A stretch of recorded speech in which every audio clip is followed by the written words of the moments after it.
for the black people, cause economically we are not equal. Waking up to lies, can't doze no more. I told y'all this, that dangerous show. Don't go to church if you ain't trying to help us. Don't even try to be around and can't protect us. We see the lies of the politicians. We need money, no symbolism. It's Maze and Sonia and Ruthie and Todd explaining how we all come from God, giving us tools to beat the odds. If we're united, our movement gon' start. They ain't trying to help us, they ain't trying to do nothing. We gotta do something, we gotta stop running. It's time to confront the problem. Really, you expect your oppressor to solve us. What's in it for the black people? All the lies we didn't heard before. Time to pay attention. You gotta do more than listen. Need some action with it. On a count of 3, let's go.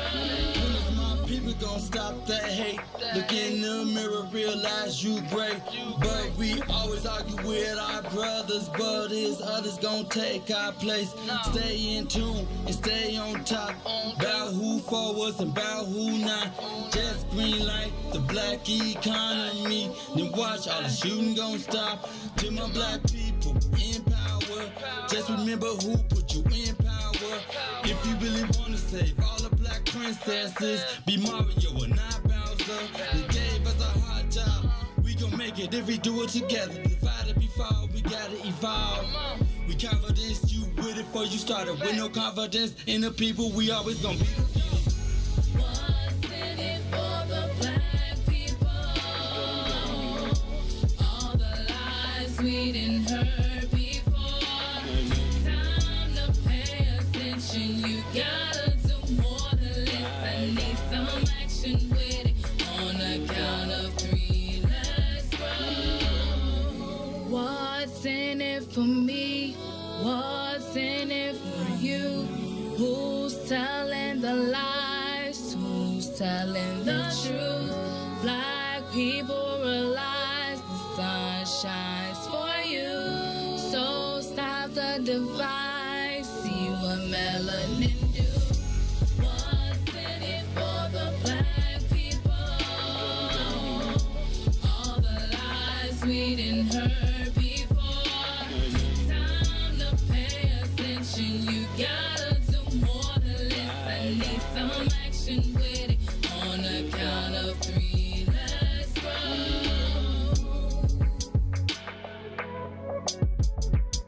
I love being black. I love being black. May say it. I love being black. I said I love being black. Now, the one thing that everyone seems to have forgotten here tonight is that what you're talking about in the capitalistic form of government is power. This is the only thing that this country responds to is power. Economic power and political power.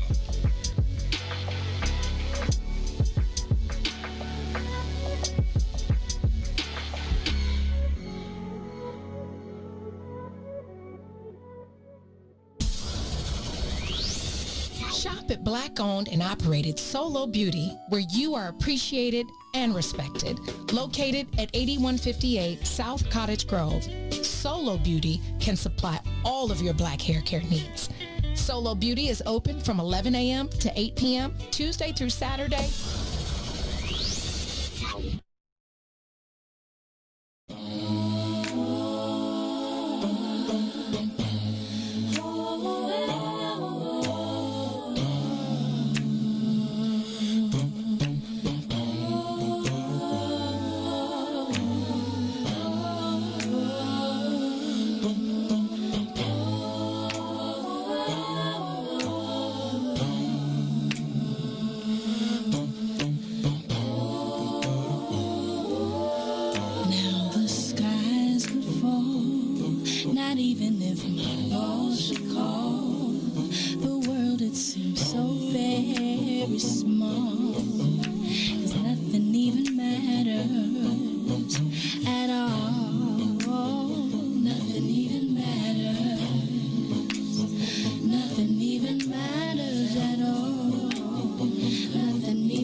makes me feel 10 feet tall.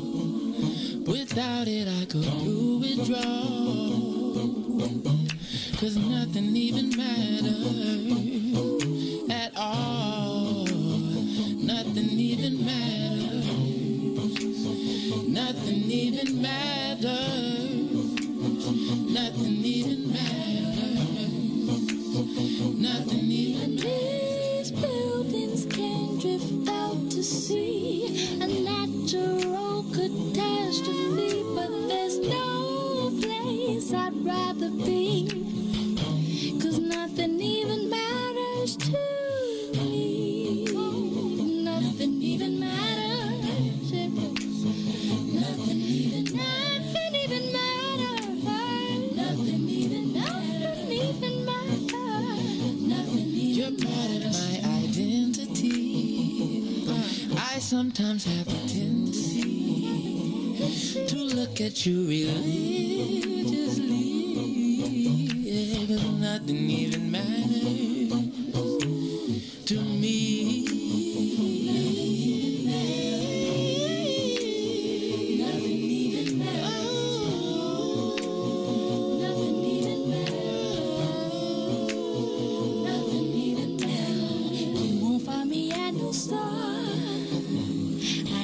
Time for manicures.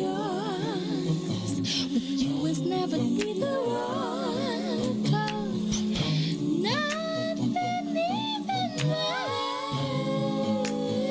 Nothing even matters. Nothing even matters at all. Nothing even matters. Now my team could score and make it to the Final Four. Just repossess me 4x4. Yeah, 'cause nothing even matters no more. Nothing even matters, yeah, yeah. Oh, yeah. Nothing even matters to me.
trials and tribulations. But just know, the enemy is not gonna win, cause the storm is almost over. That's right, the storm is almost over. You give up, you come too far to turn back now. Hold your head up, it's almost over. So set up to take you to your destiny. It's gonna be alright. Everything happens for a reason. Yes, this is your season. Just keep on believing. Blessings you'll be receiving. Oh yeah, oh yeah. It will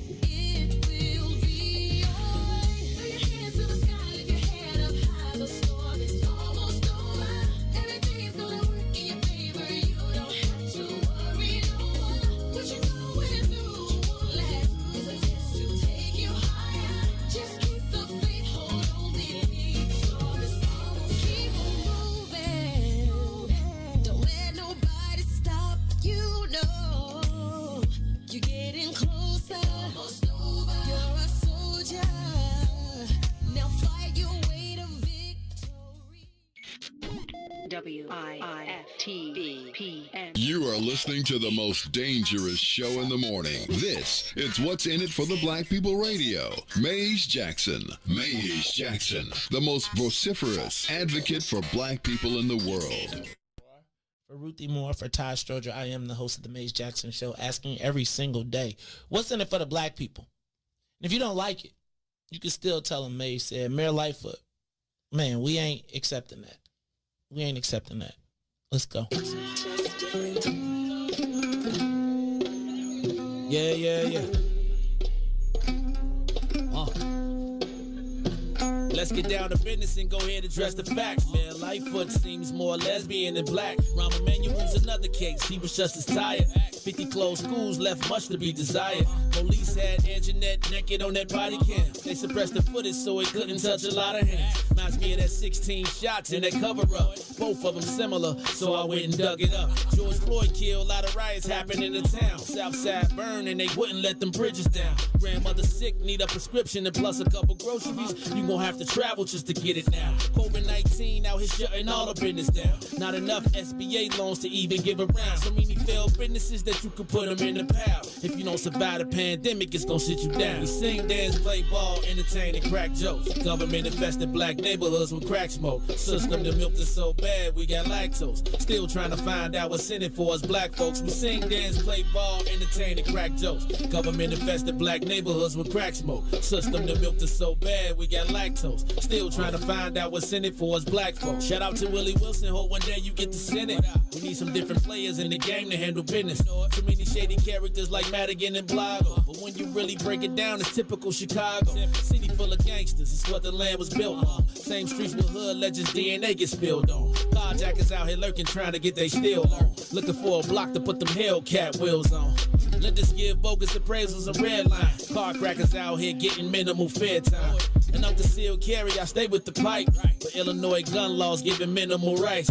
Stay up on the swivel, make sure I'm moving tight. Check all of my mirrors when I pull up to the light. Pick my homie up from out of town, man, he caught a flight. He was hella nervous, told him, shorty, this is a way of life. We sing, dance, play ball, entertain, and crack jokes. Government infested black neighborhoods with crack smoke. System that milked us so bad, we got lactose. Still trying to find out what's in it for us black folks. We sing. You are listening. Wake up, Chicago. Wake up, world. This is the Maze Jackson Show. I'm your host, Maze Jackson. Got my co-host, Todd Stroger. Todd, how you feeling this morning? Oh, man, I'm feeling great, Maze.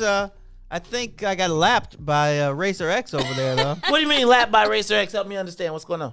Ruthie came here and then had to go back home and she barely beat me. Dang, look, Ruthie, Ruthie was like, look, I was not even planning on starting the show until right now. Listen, and Ruthie came sitting. Them local lanes be moving sometimes in the morning. That's true. I always be thinking about, what's crazy is when you're thinking about the local lanes right now, I tell you, when I see flashing lights, I don't think of a car crash anymore. I think somebody got shot. Ooh. Right? I think there's a shooting on the expressway. Real talk. I'd be like, man, it used to be like you say, don't take the side streets. Now you got to duck when you're on the expressway. Like, you got to be careful. If somebody be shooting, you don't know what's going on. It could be a black man on a horse. You just never know these days. Speaking of black man on the horse, the cowboy, what's his name? Oh, yeah. What is his real name? Adam Hollingsworth. The dreadhead cowboy. The dreadhead cowboy reached out to me, so we got to get to him. He said that they've been putting it on him, so it's a lot of stuff coming at him. He wants to get his story out. So he'll be coming to us shortly. Not shortly. We'll be talking to him probably next week. All right, so that's Todd Stroger. Todd, I see you rocking your St. Ignatius Wolfpack. Is that a track jacket? Yes. Do you run, Todd? Not anymore, man. Is that an old track jacket? I'd never get up the stairs if I ran that. All right, let me say what's... I'm gonna have to bring you back to the schools. Obviously, you didn't get in the gym to see the banners. Oh, I have seen the banners from 1920. Ooh. Like that when they played Granny Toss. 1920, St. Ignatius was not integrated in 1920. That's the point. That's where the banners are from. When they could Granny Toss to the basket and put the... We won the Catholic League in 1980. Todd was not, and they did not have any black kids in the stands because the only ones that were allowed to come to the games were on the floor. Can I tell you what though? Again, shout out. You know what though? I gotta give much love. Wait, Todd, you better rebuttal that. Don't let him come at St. Ignatius like that. He like, you seen the gold statues at our school? We don't have to worry about there you. comes a time when you just let ignorance run its course. You feel Pow, pow, pow. Ron, what a gunshot, man. See, look, that don't see you My gonna bad. make me. My bad. You gonna make me Okay, say it. okay, I'm okay. trying. My bad, my bad. You know I'm Look, on your team. I'm I'm on your telling you, team. and I'm feeling all kind of naked right now because Ron just cut the music all the way off. Right. So usually we have music running under the bed for the first break. It's just it's those hard Maze, stops. it's not fair for you to compare him to Sonia. Right. That nothing. You know, I'm gonna sing the Prince song. Nothing compares. That's for Sonia, who is not here today. She in the den. Ruthie. Well, let me say this. Let's say what's up to Ruthie Moore. Ruthie, how you feeling this morning? You looking so extra Christmas. You know, Christmas, Delta. It's the Christmas time of year. It's time for toys and time for cheer. You look. What's the next verse? Hell if I know. That's That the was only good part. enough. It's something like "Hurry, mommy, we can't wait" or something. Yeah, you See, Ruthie, that's that Kankakee stuff. No, that's the Let me kid songs like Barney and stuff. No. You know, all I remember is, you know, I know about 7 seconds of all the songs because when the commercial used to come on back in the day, Right, and they would play like the 7 seconds of a song, and you'd be like, and to then hook that's, ya. and that's it, and then you don't know the rest, or then you buy the album because they play all the good songs, and then you buy like it's a 30-pack album with 30 songs, and you only know the ones that was on the commercial. Oh, that sounds like the KTEL records. Sometimes movies are like that. You go, Yes, and then the scene you Yeah. like wasn't even that was on TV isn't even in the movie. or it's in the movie, but you missed it because you were waiting for the big. Y'all know them commercials that used to play like snippets of like old school songs, like the Time Life. That's what we was Collections. talking about. Yeah. That's what I'm talking about. That's Okay. exactly how I knew it's the Christmas time. The Okay. Chipmunks Yeah, album. I know a lot of parts of Right. songs because Yep. of those. Yeah, I- snippets. me too. I could rock those parts really good too. Me too, but I still know them like in the order that they was Me on too. the commercials. Me too. But you know, I'd be like, I could rock those songs. I sing the little part from the TV commercial, super strong. Mm-hmm. And then I'd be like, watermelon, watermelon, watermelon. For the rest of it, because I don't know what the rest of the words are. All right, Ruthie Moore is in the building. Sonia Escobar is out, and so filling in, you can talk. Filling in today, y'all have heard about him on all the other shows. People talk about, he always interjecting in the other people's show. I done already told him, this our show. So he don't get to talk very much. But this is, Lil Ron is in the building. What's up, Lil Ron? What's going on, y'all? What's up, my with the fam? Ron Rilla. Look How at you feeling? he's Lil Ron. Ron, I'm gonna treat you right. I ain't gonna treat you like Herman too. That's because she thinking treat Big you. Ron gonna come around here again. We got to watch. You know, Ruthie was talking about, y'all see Big Ron? It's Lil Ron. What's up, Big Ron? All right, y'all. This is the Maze Jackson Show. It seems like we got everybody, so we are locked and loaded. Let's get the soul plane up. Let's see if we can get this thing up to 60,000 feet, and then we're gonna take a quick break and be right back. Let's get it up in the air. Ron, can you hit it? No, that's that. No, that means we're still on the runway. It's the airplane. Shh. How about this, Ron? Let's take a quick break. And while we there, Sonia will curse you out in your inbox, and you will get the plane up in the air. But right now, we're going to sit on the runway as Lil Ron figures out the controls. He used to fly in a Cessna. He's like, this is 747. He do Herman, too. He like, man, he like, what's all these people doing on the plane already? They like, it ain't even 8 o'clock, and we whooping every... It's okay. We got you. We'll be back. It's the Maze Jackson Show. WIFTBPM. The Chicago Legal Network is the collaboration of attorneys that concentrate in many areas of the law most needed in Chicago neighborhoods. The CLN lawyers focus on personal injury, criminal defense, and other issues. The CLN lawyers all average over 20 years of legal experience and are dedicated to helping the Chicago community. The Chicago Legal Network is committed to developing black lawyers through mentorship and co-representation. So if you were injured in a car accident, slip and fall, or injured on the job, or you need assistance with criminal defense, including driving violations and DUI, check out ChicagoLegalNetwork.com for more information or call 773-912-3545. 773-912-3545.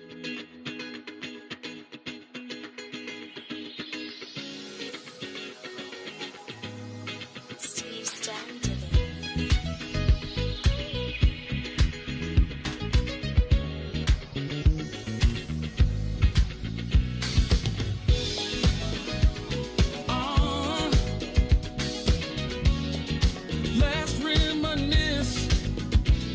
Yeah. Woo.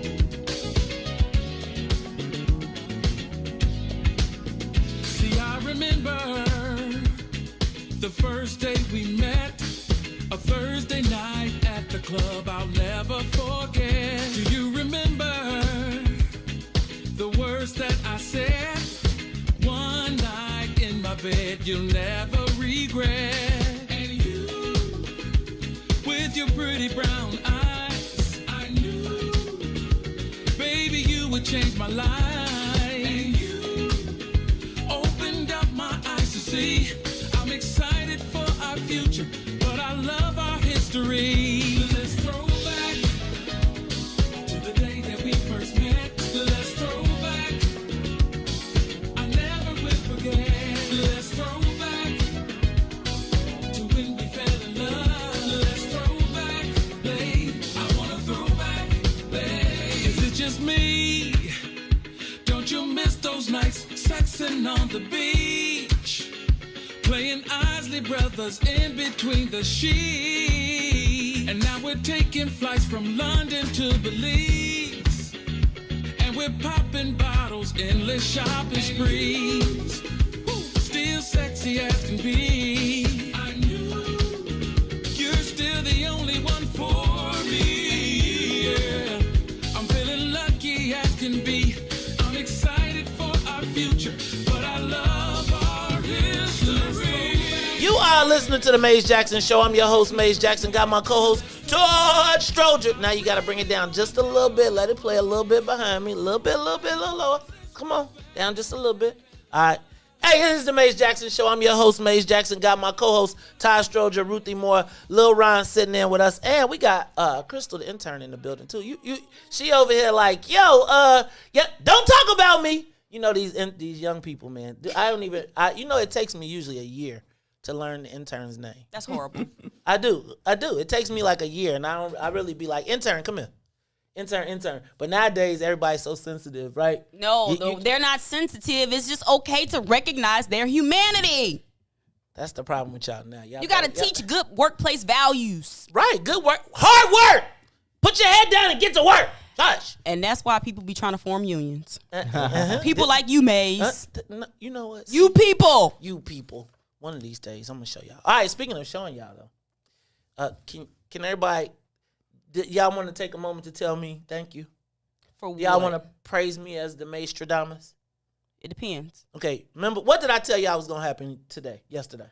Didn't I say there was the big secret surprise announcement, and just as the city council was going into their hearing on the Anjanette Young case, the mayor announced that she was having a special, she was hiring a former U.S. judge to do a special investigation. Remember I told y'all that yesterday?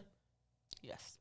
Didn't I tell you the playbook? The mayor be running the same standard plays. Like, I don't think they know about this. Like, Madam Mayor, you've got to step your game up. We're going to talk about it, though. Let me tell you what I thought was really funny, though. What I thought was really funny was they were determined not to give us the opportunity to play it back today. Right? Because you know the mayor is the queen of social media announcements. Seems like. Right? Everything she do, she goes straight to social media. She have a press conference and she be getting ready to tell you. First, let me tell you. She sent a letter this time. It was a letter.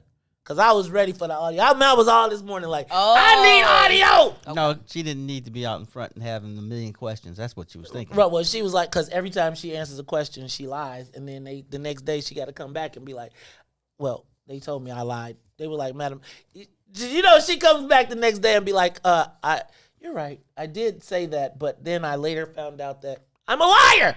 Sorry. Okay, I'm going to move on. Did you see Trump threatens to veto the stimulus bill? Yeah.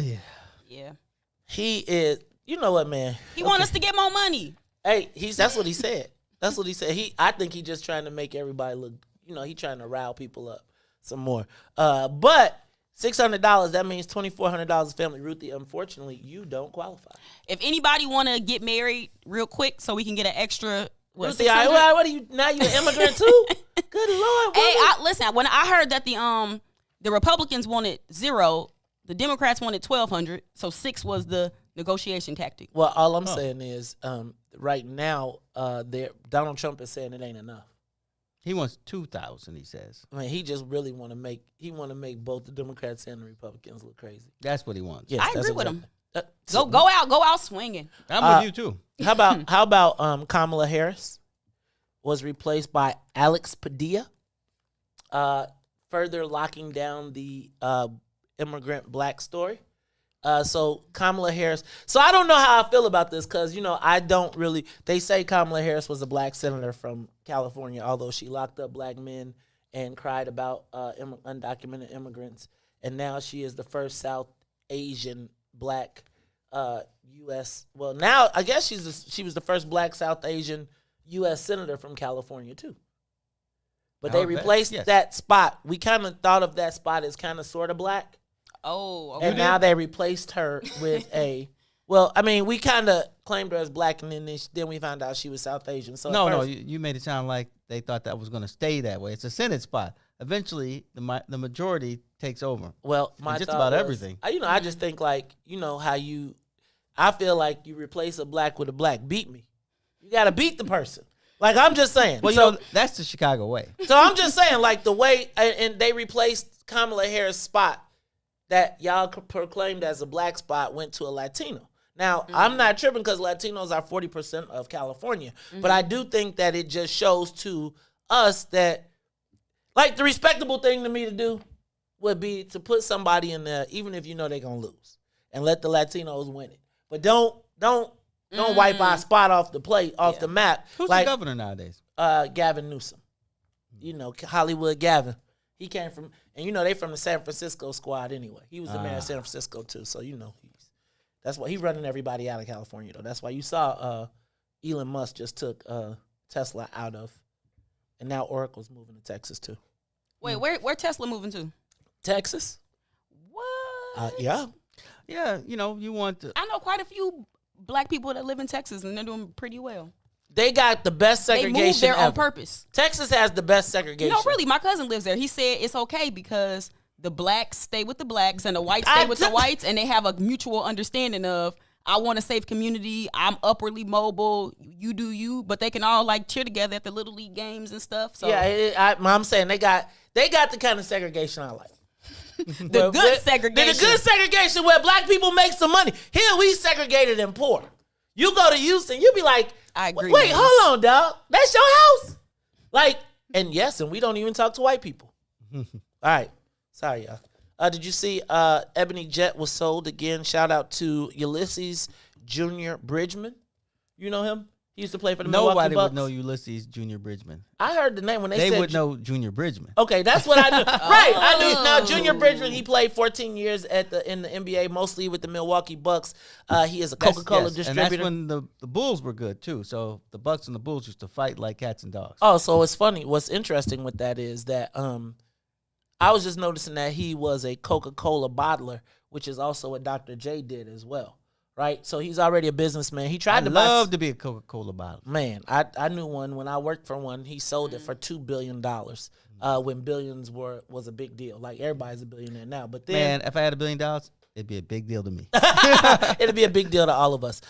So I'm looking forward to see. He's trying to turn Ebony Jet into a digital brand. He tried to buy Sports Illustrated in 2019. Was not. White people was like, we are not letting a Negro buy Sports Illustrated. No. Can you imagine a brother getting to pick the Sports Illustrated swimsuit issue? When is the last time y'all bought a Sports Illustrated Last magazine?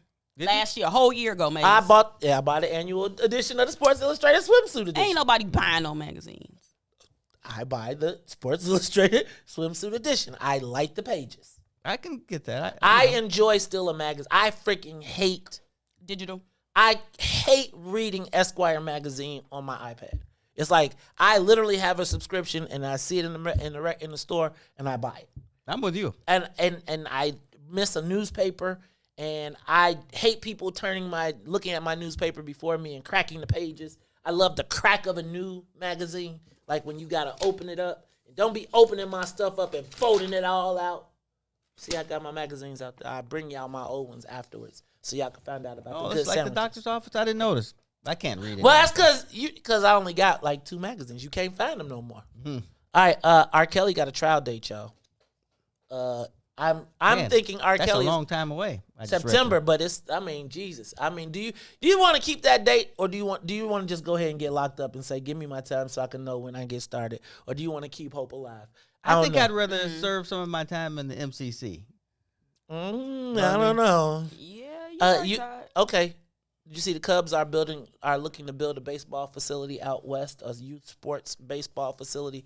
I'm excited about that, except for my thing is that if they invest all of that money, it just means to me that the West Side is through for you Negroes. Listen, there's plenty of space and good proximity. Shout out to Mike Scott. County healthcare and sheriff workers go on strike, and the Iceman cometh. If you all saw the editorial today in the Chicago Sun-Times, Peter Cunningham wrote the editorial. I think it's important that you note that, because when I say the Iceman cometh, he is the communications specialist employed by the Daily / Arnie Duncan machine. And he is now, he deflowered Mayor Lightfoot's efforts on police reform without really hitting her directly, but laying out the case.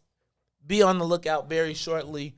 The white candidates will begin to emerge against the mayor. But I think when I saw the title, when I saw that the editorial for the Chicago Sun-Times was written by the communications director for Arnie Duncan and Bill Daley, I was like, yep, Laura, your time's ticking. It's the Maze Jackson Show. We'll be back.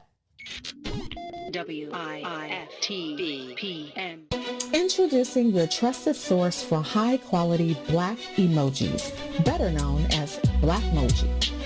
We believe Black is beautiful, and that beauty should be reflected in the digital market. Now there is an app that does just that, starting with Black Greek letter organizations. Blackmoji D9 offers more than an emoji app. It is a cultural experience of Black excellence. Download the app in the Apple or Google Play Store to access a specially curated catalog of emojis representing the Divine Nine. Use the emojis to celebrate Black Greek events, acknowledge current events, support social causes, and learn about esteemed Black Greek members who blaze the trail of Black history. A portion of every subscription goes toward a scholarship fund specifically for members of Black Greek letter organizations to help keep the legacy alive. Download the Blackmoji app today.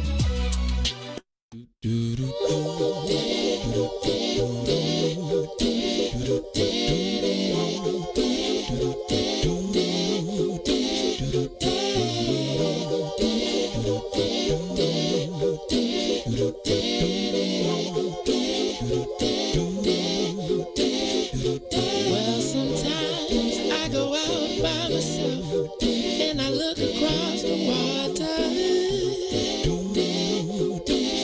and I think of all the things, what you're doing, and in my head I paint a picture. Well, since I've come home, well, my body's been a mess, and I miss your ginger hair and the way you like to dress. But won't you come on over? Stop making a fool out of me. Why don't you come on over, Valerie? Valerie.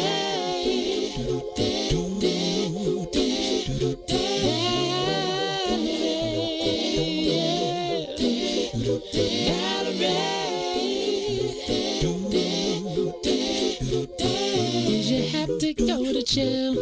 Put your house on up for sale. Did you get a good lawyer? I hope you didn't catch a tan. I hope you find the right man who'll fix it for you.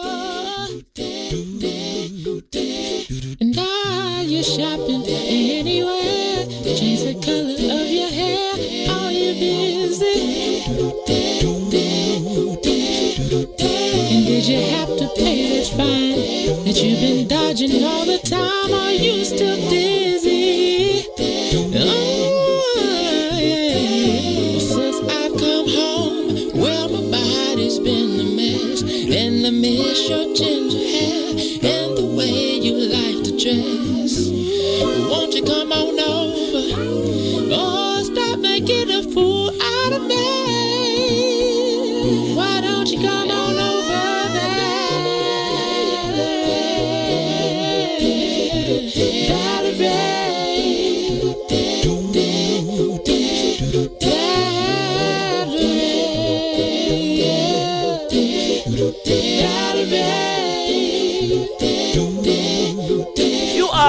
to the Maze Jackson Show. I'm your host, Maze Jackson. Got my co-host, Todd Stroger, Miss Ruthie Moore, and sitting behind the wheels today while Sonia is out is Lil Ron. Ron Rilla. He Lil Ron. He doing such a good job. He learning. I'm going to tell you what. Now, hold it. Don't you touch Let that. him talk, Maze. No talking. No talking. He ain't used to talking in front of such large audiences. He got his stage fright. We got to bring him on a little bit slowly. Now, let me tell you what. Let's see if Lil Ron can get the soul plane up. If he can get the soul plane up to 60,000 feet, then we might let him talk. Like, can we get this thing up? Let me hit it, Ron. Hit them jets, man. Whoa! We are up! We tried. Oh, he got the plane up in the air. All right, y'all. This is the Maze Jackson Show. Dang. Hey, you know then he kicked off the afterburners. We done fell back down. You got the coast it out, dog. You got such a hard end. Yeah, it was like. No matter what you do, Ron, it's not going to be good enough. That's because. It will be a tough day. It's gonna be a great day. Hey, y'all. This is. Hey, you know that song was a cappella. We have played that song for like months, and you saying this a cappella. You know, I wish I could sing a cappella. I don't know if it's been months, but it has been months too. Ruthie? It was kind of like black malt shop-ish. Barbershop quartetish. Is that what I'm looking for? What I say? Malt shop? What the hell is a malt shop? You know, Ruthie Country be coming out on her, boy. The malt shop. When did you go to the malt shop? What did you just call it again? Barbershop quartet. That's exactly what I'm talking about. I know. You smart. You know what I was trying. You are a very good cultural interpreter. Thank you. Welcome. What's his name? Gator stole my job, though. All right, y'all. It is. Did I get through my headlines? Yes, I did. Ruthie, I do want to touch back on that, though, because you were asking me about Peter Cunningham. Mm-hmm. So Peter Cunningham is a communications specialist. You know, he is like a messenger. Like, he's one of the people. Like, we don't put a high value in that. Mm-hmm. But white folks put a very high value on messaging and communications. Like, I would tell you that black people 100% underemphasize the role of communications. And that's why we always get our heads handed to us, because we're always being defined by the narrative instead of setting the narrative. And the hard part that Maze doesn't mention is that you've got to get one of those insider guys on your side, and sometimes money's not enough. The other thing is that we don't develop them. And the insider guy becomes the insider guy because he has access to information that the media finds valuable. So what essentially happens is when the Black Caucus hires their executive director or their communications person, that person can have instant credibility if they feed that person information that can then be given to the press, right? If the press wishes to help that person. Not necessarily. If you give... Maybe not. Okay, but I'm going to say, not even if the press wishes to help that person. If you have relevant news that they can't get from somewhere else, or if you get an inside tip, the Black Caucus is meeting because they are considering issuing a statement against Mayor Lori Lightfoot, right? If you as if they say, now you as the communications person, you can leak that to someone, right? You can leak that. But that's only if the press wants to help the Black Caucus. No, it's not necessarily. No, yes. So if it's, let's say it's Chris Welch, he's too high profile. Let's say it's somebody I don't know, and I don't know a lot of them. They may be more willing. But if it's something large, they're like, well, I'm actually on the mayor's team, so we're not going to put that out. We're going to put something else. I think that's what I would tell you, that if the information that you have is relevant or valuable, a press person is not going to be... I disagree with that. Just having worked... The media, you're talking about the media, not a press person. I'm talking, but here's what I'm saying. If you have relevant information, quite frankly, most of the times they know y'all ain't standing on nothing, so you meeting about BS. That's why they ain't running to do it, right? But essentially, what I found when I worked the Pat Quinn campaign is that I had inside information that the media could not get from other people. So they would come to me as an anonymous source.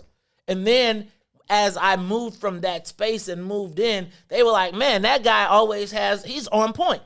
He knows what he's talking about. So now it doesn't make a difference who he's helping or not. If he's telling the truth, I want his story because it gives me the scoop. And this part of what I was saying about the press and why I think our show is so real is because most of the press, they don't know anything about politics. They only know what they have been told from their verified sources. And so I totally agree. So what I am suggesting to you is that we don't create the Peter Cunninghams of the world. So there is nobody that's going to come out, and the Sun Times is not giving the editorial page to a black press person because we haven't developed that person. So when I saw Jay Levine at Petrino's, and I said, Jay, you know why you guys can beat the crap out of me?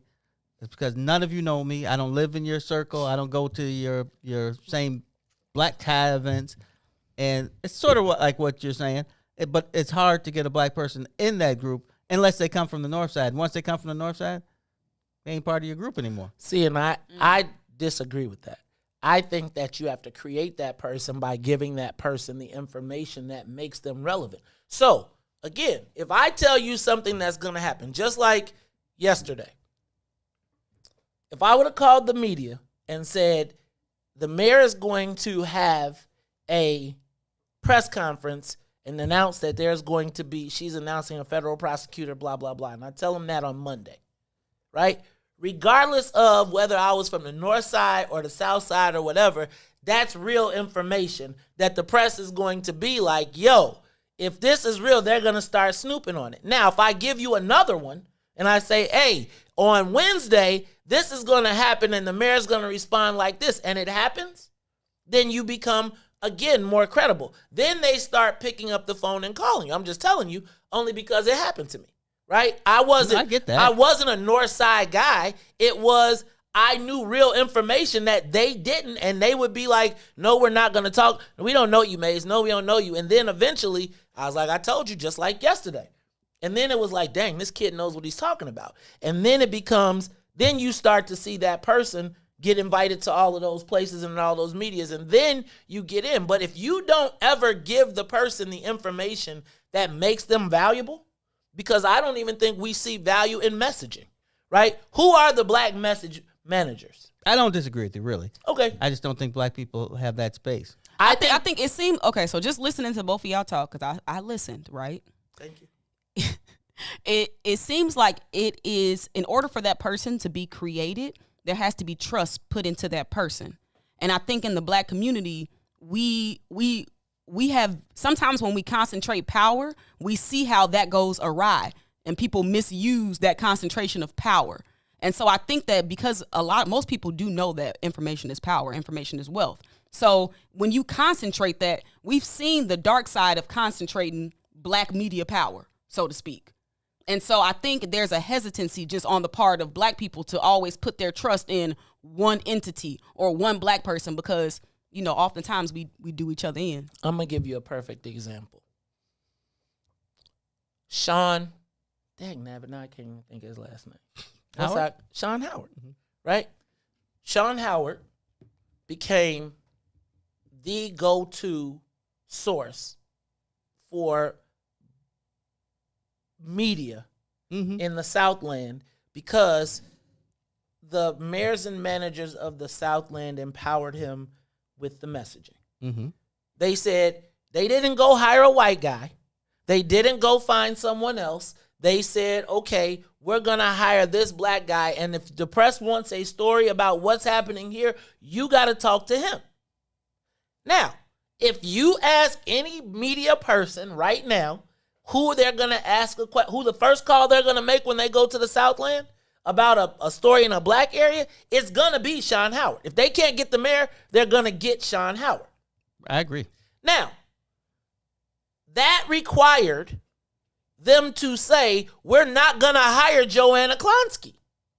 It required them to say, we're going to make our own press person to tell our own story. But if we don't see value in being able to manage our own media. Gotta say the word trust. I think you gotta throw the word trust in there. Right, but they trusted him to have their message and to deliver the message.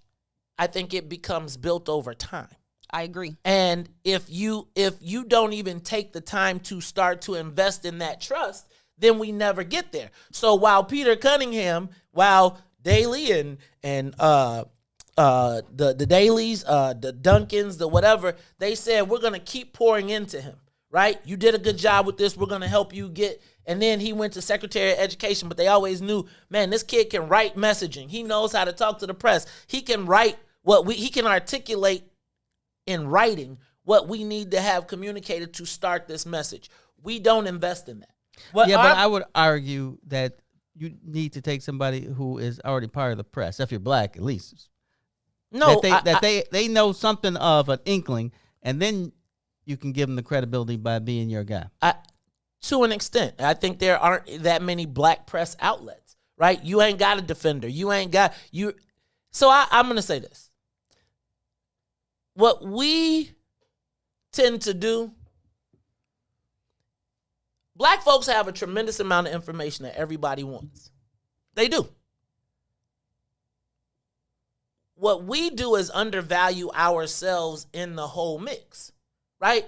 The Black Caucus right now, let's just talk about what's happening in Springfield. The Black Caucus is the linchpin of what is going on in Springfield, and yet we hear nothing from them. There's no messaging. They just let it just float out there that they just decided they was going to be on top of the Madigan program. No message, no communications person, nobody to tell the bad news story. It just comes out. Just think about right now, they're talking about they got a black agenda. Can you imagine if they said the Black Caucus has a black agenda and you got to talk to XYZ to set up an appointment to see it? Mm-hmm. You just made that person. Now, we don't see the value in communications, messaging. We don't see the value. What we think messaging is sending out an email, right? Right now, what you are seeing happen in the Sun-Times is they are laying the groundwork. They are now in the 2-year process of laying out the case as to why Lori Lightfoot should not be mayor. It's happening now in front of you, and it's like, all I'm just telling you is it's happening. Mm-hmm. I'm saying when you see the harbinger start to drop these, and then you put together the fact that here's this guy who was a communications messaging guy. They just whacked Arnie Duncan's people, and now all of a sudden he's got a whole half page above the fold on the editorial page breaking down what happened. Why has a white guy got the whole half page communicating about why police reform is broken down using Anjanette Young as the answer? Because they are messaging and they are taking this moment to utilize it to build a case that we have nobody in the space that's doing it. That's all. It's the Maze Jackson Show. We'll be back after these messages. Let's go. WIFTBPN. Where my steppers at? This is retired State Senator Ricky Hendon. This is my new song, Be My Christmas. It's on my House Party CD, produced by house music icons King Farley. It's available on my website, HollywoodHendon.com, various streaming platforms, and CDs. The album also has songs like We Getting Lit and Rona Money.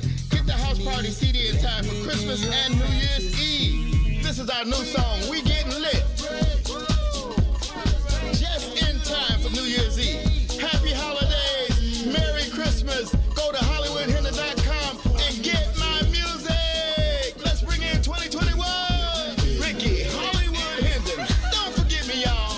This is the king of house music, Farley Jack Master Funk, and I endorse Hollywood Ricky Hendon. Let's go to work.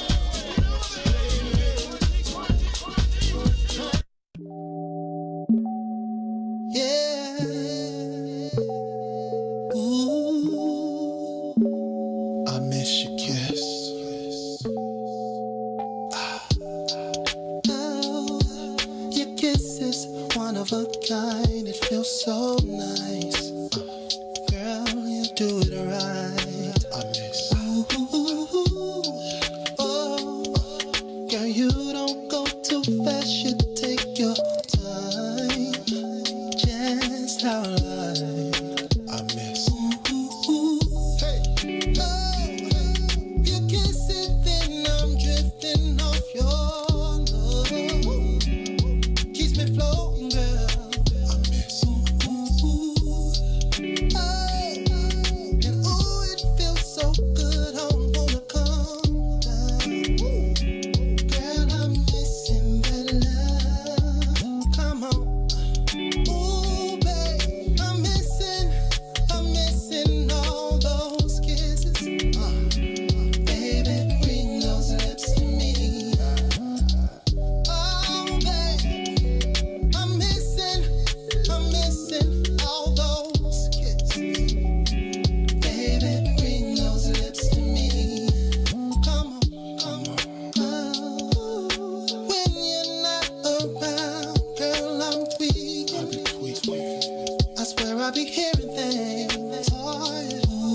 You are tuned into the Maze Jackson Show. I'm your host, Maze Jackson. Got my co-host, Todd Stroger, Ruthie Moore, Lil Ron sitting in for Sonia Escobar.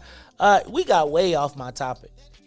But this is all I'm going to say, and then I'm going to let Ruthie, because you had a point, and then Todd, I'm going to let you close, and then I'm going to just touch on my social media question of the day that we did not.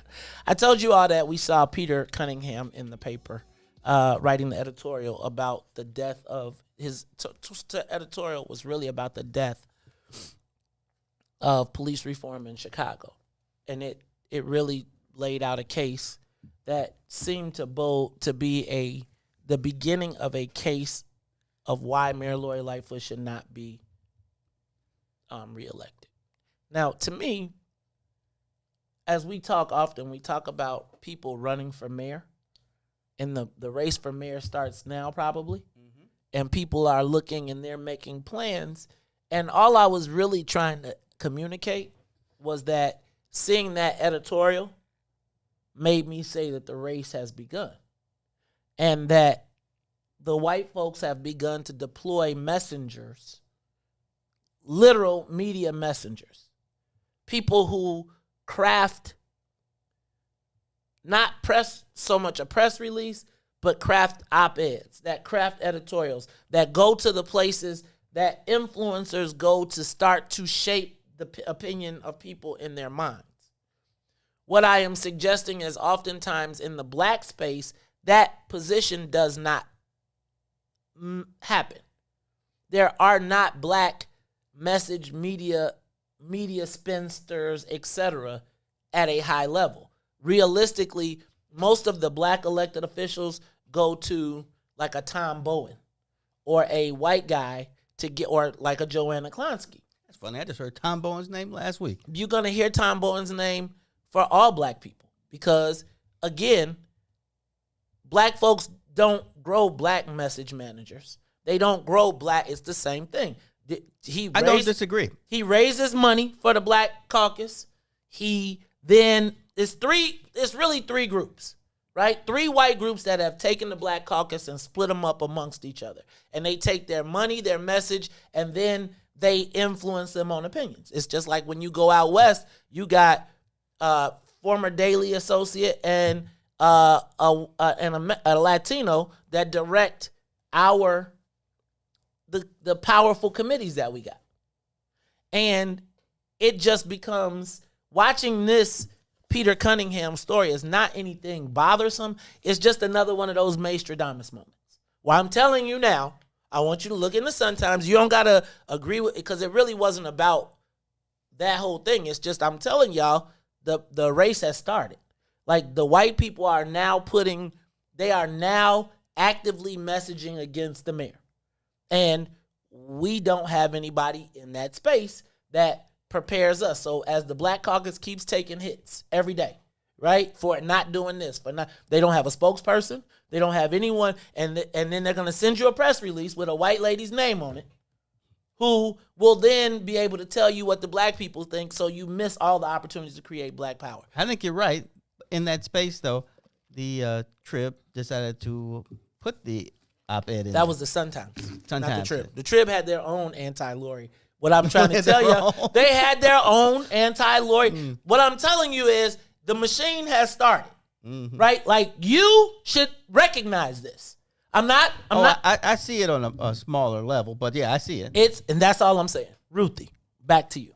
Because you was telling us what I wanted. What I got to do with this? What? No. Well, I agree with what y'all are saying. But I also think that there's power in messaging. That's what I'm trying to say. And oftentimes we can't even say that it's psychological warfare.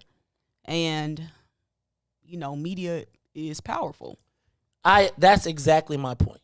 My point is that media is powerful and we don't invest in it.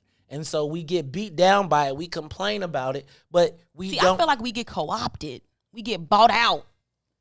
And then we get co-opted. Look, think about the quote unquote black outlets of recent that have now had to take I ain't gonna say had to, but they took the merger money. Like, we got a lot of that happening. So how do you eat though Well, they got all the money. Exactly. But see, my thing is, are you willing to eat your kids and your people? No, I So- don't like kids. So here's what, and I'm talking a little bit more than the media outlet, right? Like I'm not just talking about the black ones, because I really think that, quite frankly, the black people minimize the black outlets until they're in trouble. Mm-hmm. I think I'm talking about the people who spin to CBS, NBC, ABC, who know the political reporters that can go in or that can call up the Sun-Times and say, hey, yo, we got an op-ed. We got 1,200 words we want to put in your That's my editor question. space. How do you become David Axelrod? Well, quite frankly, I mean, I've been offered the same opportunity for the Tribune, right? Like the Tribune, like you can write an op-ed anytime you want, we'll publish it. Oh. Right? So again, but that is because you build up credibility. Now, I could write the op-eds, and every day the Black Caucus could wake up and be like, damn, he did us again. But who does the Black Caucus have? Who do black people, who do black elected officials have that can pick up the phone and get their stories in the paper, can get their side in the paper, that they can trust? And all I'm saying is I be laughing because the peon white people got press relationships. Peon white people can be like, I've decided that I'm going to have the environmental columnist write a crappy story. Right. Like, we don't even say, who are all the people in our press universe that impact my life, and have I built a relationship with them? No, I agree. Senator Jones had a black press person. And he's got his own business now. And proactive black people say, look, can I tell you what? I get more contact from white politicians and white communications people who want to make sure that their story is interjected because they understand. I think we think, oh, we're going to just ignore it and it's going to go away. And that's just not how it works. And that's why the Black Caucuses be getting their heads handed to them, because they don't even have a way to communicate. And I think when you say co-opted, I think co-opted is for the black media outlets. I think there is power, and there is a media message in a lack of a message. Yeah, I agree with that. That's the real strategy. I don't think it's that there are not people that are capable or there are not people that are willing. The thing is you don't want that level of transparency. What they say, scratch a lie, find a thief, or something like that. I think the whole point of having spin meisters is so you don't have to be transparent. But the thing is people aren't necessarily fooled by that anymore, because we already understand how messaging works. We understand now media and psychological warfare. I think you do. I was just about to say, who are those people you're talking about? Haven't y'all heard of fake news? Like, everybody is honing it. You mean because Donald Trump said it? It's not just Donald Trump. That is, now they've changed it to disinformation. That is powerful. Like, people are really paying attention to the way that we consume media, because think about all of the international hacks that we've had. Like, people are consuming media differently, and it's dangerous.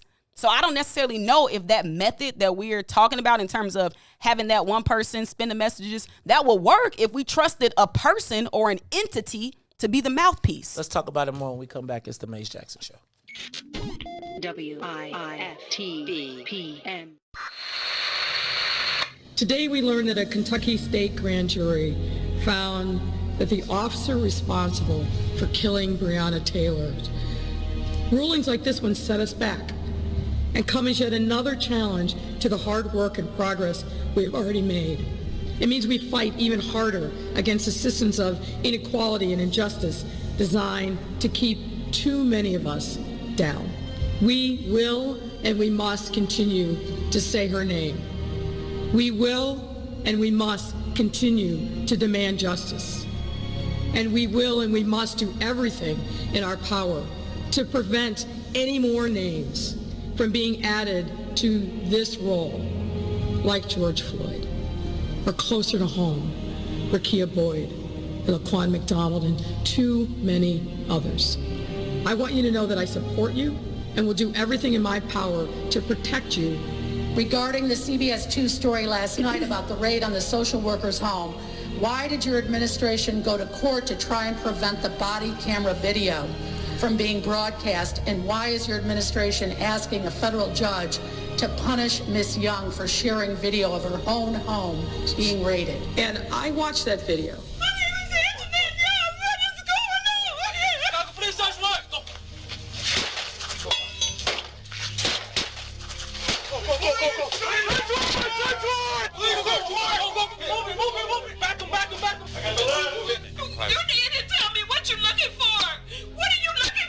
Now, this case was litigated in federal court. The federal judge put in place an order.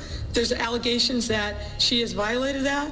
A federal judge put rules in place. It's for that judge to determine whether or not that was appropriate. I'm not going to sit here and second guess a federal judge or how the information related to that matter is handled. That's for that judge who I know and is very competent and I'm sure will be fair in assessing. Because COPA has not yet made a decision in 22 months on this. I just, look, we got to fess up and we got to clean it up. You have the wrong place. You got the wrong house. You got the wrong house. We will and we must continue to say her name.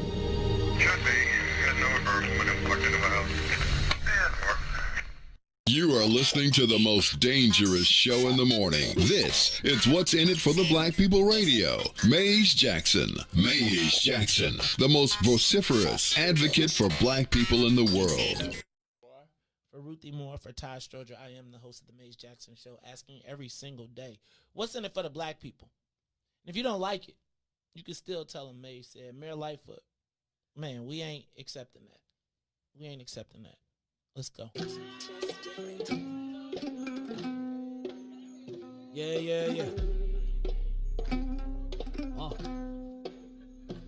Let's get down to business and go ahead and address the facts. Mayor Lightfoot seems more lesbian than black. Rahm Emanuel's another case. He was just as tired. 50 closed schools left much to be desired. Police had Anjanette naked on that body cam. They suppressed the footage so it couldn't touch a lot of hands. Reminds me of that 16 shots in that cover-up. Both of them similar, so I went and dug it up. George Floyd killed, a lot of riots happened in the town. Southside burned and they wouldn't let them bridges down. Grandmother sick, need a prescription and plus a couple groceries. You gon' have to travel just to get it now. COVID-19 out here shutting all the business down. Not enough SBA loans to even give around. So many failed businesses that you could put them in the pile. If you don't survive the pandemic, it's gonna sit you down. We sing, dance, play ball, entertain, and crack jokes. Government infested black neighborhoods with crack smoke. System that milked us so bad, we got lactose. Still trying to find out what's in it for us black folks. We sing, dance, play ball, entertain, and crack jokes. Government infested black neighborhoods with crack smoke. System that milked us so bad, we got lactose.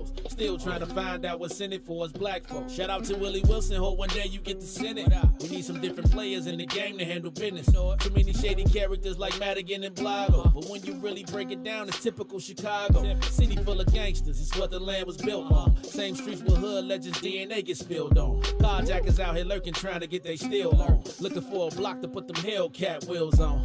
Let us give bogus appraisals a red line. Car crackers out here getting minimal fair time. And I'm concealed carry, I stay with the pipe. But Illinois gun laws giving minimal rights. Stay up on the swivel, make sure I'm moving tight. Check all of my mirrors when I pull up to the light. Pick my homie up from out of town, man, he caught a flight. He was hella nervous, told him, shorty, this a way of life. We sing, dance, play ball, entertain, and crack jokes. Government infested black neighborhoods with crack smoke. System that milked us so bad, we got lactose. Still trying to find out what's in it for us black folks. We sing, dance, play ball, entertain, and crack jokes. Government infested black neighborhoods with crack smoke. System that milked us so bad, we got lactose. Still trying to find out what's in it for us black folks. You are listening to the Maze Jackson Show. I'm your host, Maze Jackson. Got my co-host, Todd Stroger. Miss Ruthie Moore over here. Ruthie got my pressure up. We agree. Got my pressure up, though. Like, you know, it's like your pressure go up. She talk about we agree, but meanwhile, now I got to go get my pills. I got to go take my pills to get it to self. We agree. Shout out to Lil Ron Rilla, whatever his name is. Ron Rilla. Lil Ron. Ron Rilla. I tell you about that mic, man. What I tell you about that mic, though? I mean, see, I'm trying to show you the love. You know, Herb and Two be abusing you, right? So I'm trying to show you some love, but you Lil Ron. Shout out to Lil Ron though. He decided to pick up the slack, and be here at. I'm always nervous when we got the young people here talking about 5:30. I ain't gonna tell you, I be nervous about Ruthie too. Every It's time hard. It's hard. I'd be like, I know it is. I know It's it tough. is. I know. She'd be like, this. Get it. It be dark. It be dark outside.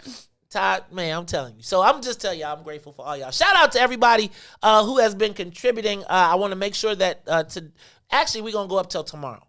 So if you are, we want you to support our personality. So if you have Cash App or Venmo, please send us a donation to Wiftaba Media. That's WIIFTBP Media. Or if you're on PayPal or Zelle, it's Wiftaba Media admin at Wiftaba Media. We are trying to make sure that all of our personalities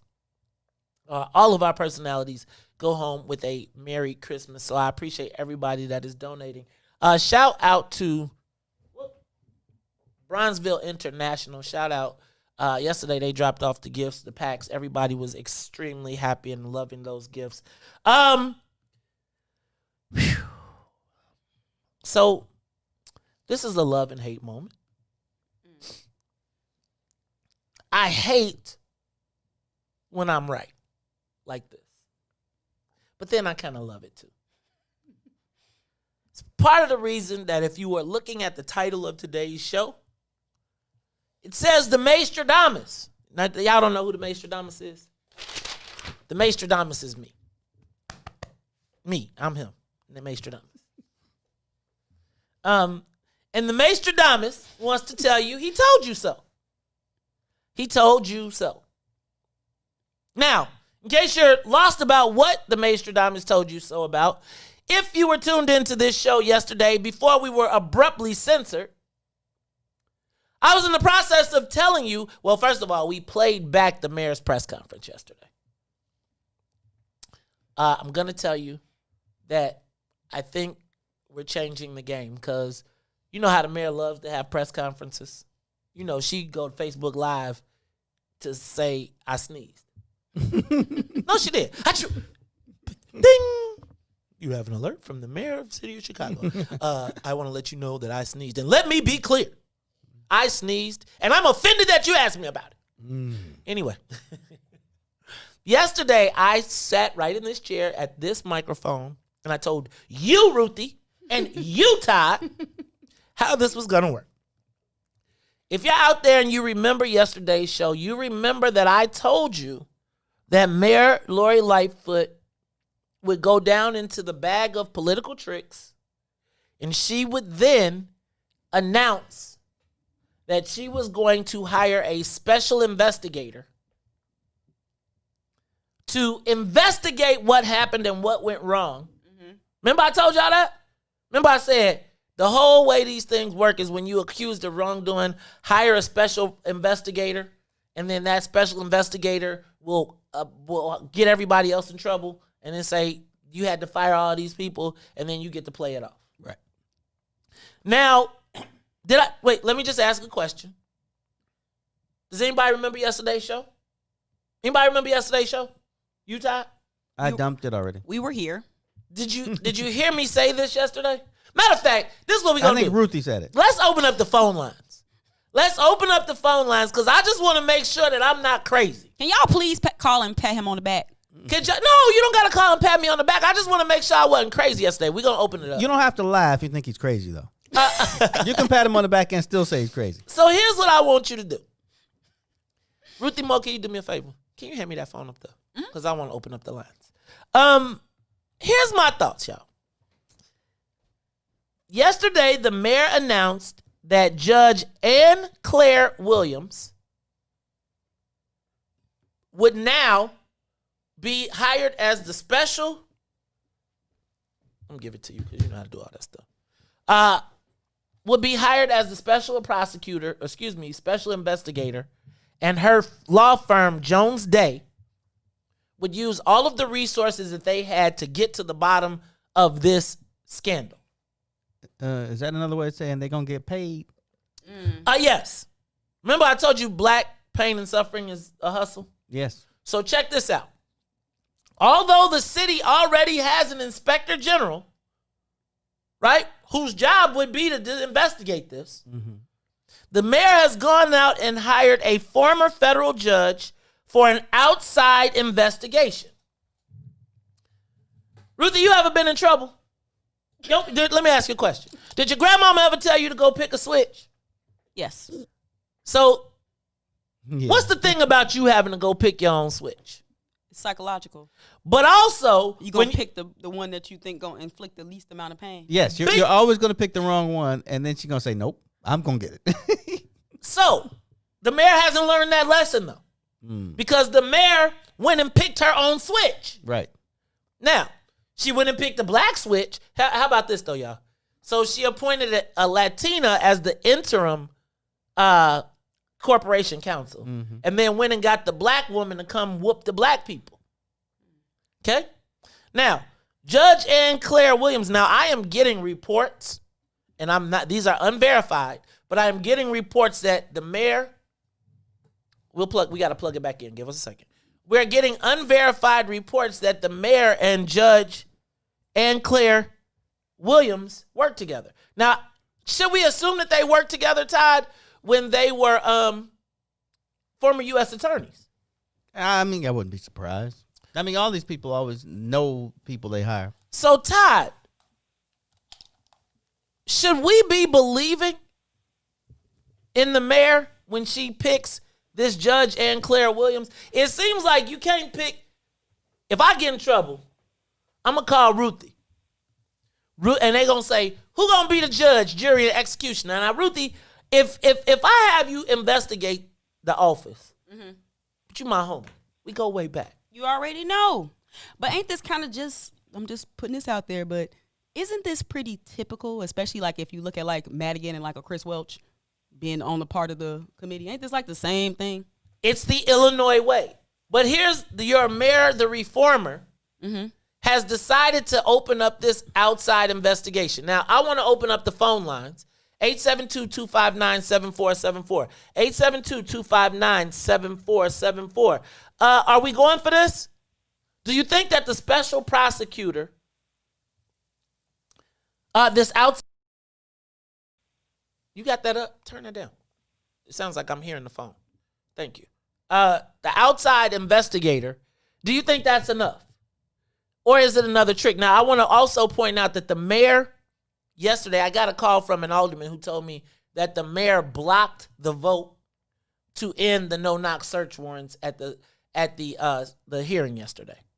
The mayor sent a message to all of her because yesterday, remember, there was also a city council hearing. And that city council hearing was when the mayor and Jason and everybody stood up and said, we're going to get to the bottom of this and we're going to fix it. And then the mayor's office deployed their minions to ensure that there was no vote to end these no-knock warrants. At the same time, 30 minutes before the meeting was convened, the mayor sent a letter, not convened, did not come to the hearing, but sent a letter and then held a press conference, not held a press conference, but held an availability to announce right before the hearing that this new special investigation was going to happen. Now, Todd, if you are the media, what you cover? You're not going to cover the testimony, the hearing, all of that, because you want to know about this special investigator, most definitely. Miss, what's her name? Judge Ann Claire Williams. Yeah, that's what you want to know.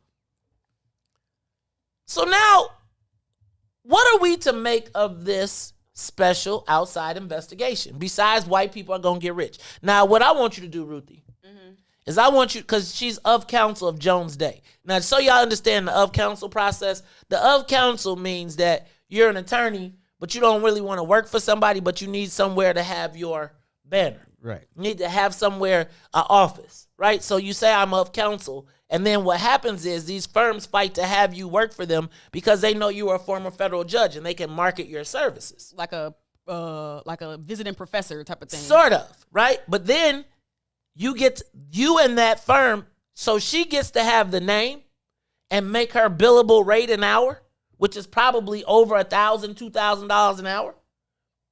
But the law firm does the work. So here we have another white shoe law firm. You said the firm had to be over 100 years old. Jones Day is 125 years old. If you go to the page and look at About Us and see there ain't no black. The black people they got are African. right? Do we believe that this white firm can get to the bottom of the investigation that happened to a black? Think about the fact that they are hiring a black lady at a white firm whose job it was at some point to convict black people, and then at another point was to convince white people to settle settle against black people that have been discriminated against, is now in charge of, with white backers, is now in charge of the outcome of this case. At the same time, we have a city inspector general who should be assigned to the case, but the mayor's already announced that she's whacking him. We got to talk about this when we come back. Hey, y'all, can y'all call us, though? Because I want to know what y'all think. 872-259-7474. 872-259-7474. Also, we're going to be talking to Nicole Johnson of the Black Women's Collective. They held a press conference yesterday, so we're going to talk about how that happened and how was that responded to. We'll talk about it more when we come back. It's the Maze Jackson Show. WIFTBPM.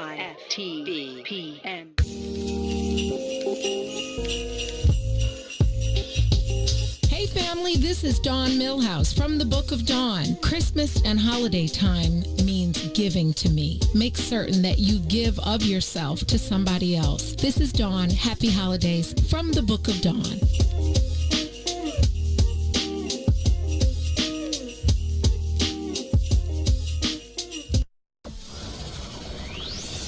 Shop at Black-owned and operated Solo Beauty, where you are appreciated and respected. Located at 8158 South Cottage Grove, Solo Beauty can supply all of your black hair care needs. Solo Beauty is open from 11 a.m. to 8 p.m. Tuesday through Saturday.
Are tuned into the Maze Jackson Show. I'm your host, Maze Jackson. Got my co-host, Todd Stroger, Miss Ruthie Moore.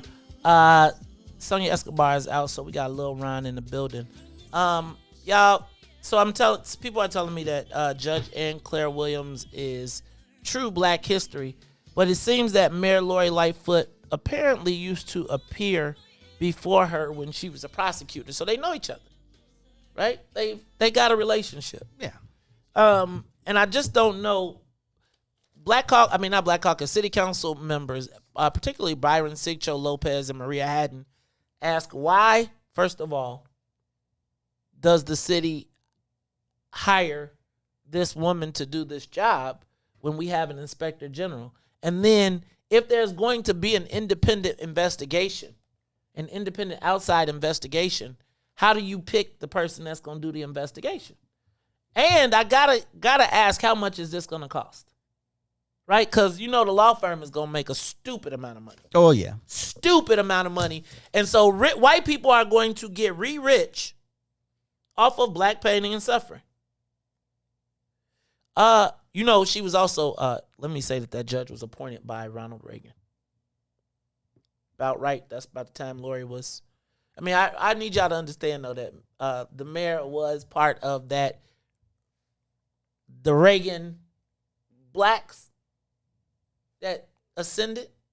There was a whole cadre of them. Well, the world's colorblind, right? You know that, right? Especially for scotch and cigar drinkers. I'm gonna go to the live line because we got calls. We've got calls. Let's go to Shannon. Shannon, you on the Maze Jackson Show? What's up, sis? Happy holidays, Merry Good Christmas, morning, and all that good family. stuff. Family, happy holidays. Thank you. Thank you. Same to you. Talk to me. I just wanted to say that, bruh, when they dropped that, I was like, well, I'll be damned. You said that damn Mazestradamus told us. I was like, well, I'll be damned, but, I just wanted to say that you've been on point since VON, man. You've been breaking it down since VON. A lot of our people were still lost in the wind, and it's a lot of them still are lost in the wind because they listening to the enemy, right? But as you can see, the numbers are growing, and more of us are trickling in. You want to know why? Because can't nobody find a lie. You ain't lied. Where's the lie? They cannot find a lie. So now they trickling in. I'm noticing the people that's coming to hang out, they trickling in now and paying attention. One thing I want to say, though, we really, really appreciate you. The family appreciate you, right? Because you have made us think outside the box and think about this political game by bringing it to us in small doses, breaking it down, and showing us what to look for. We love you, man, and we appreciate you, and we in here for the long haul. Thank you. Thank you so much. That means so much to me. I'm going to tell y'all, I swear to God, I feel like I know what Noah had to feel like. Because I'd be like, y'all, it's going to rain. It's going to rain. People be like, man, it's clearing the mug out. I was like, y'all don't, it's going to rain. And it's been a journey. I'm no lie. It has been a journey. I got to thank my co-hosts because they be getting it. They're like, dang, Maze, you going to talk about that today? Can we talk about rainbows and lollipops? That's Ruthie. I ain't know. You ain't never heard me say that. I like rainbows. Nah, Ruthie be like, can we talk about matches? Yeah, kerosene? Right. She want to talk about matches and kerosene. Look, she said, don't play with me. Y'all know all this is systemic. It's a system. Do we got any other calls? Let's go to the live. Y'all give us a call, 872-259-7474. Coming up, we're going to be talking to Nicole Johnson in the Black Women's Collective. Todd, Jones Day is about to make a killing economically off of Anjanette Jones. At the same time, Keenan Salter, the judge, said, I heard what the mayor said, but no, I told you, I still think I'm going to penalize you. So he's got till January 8th to find out. Mm-hmm. Are y'all,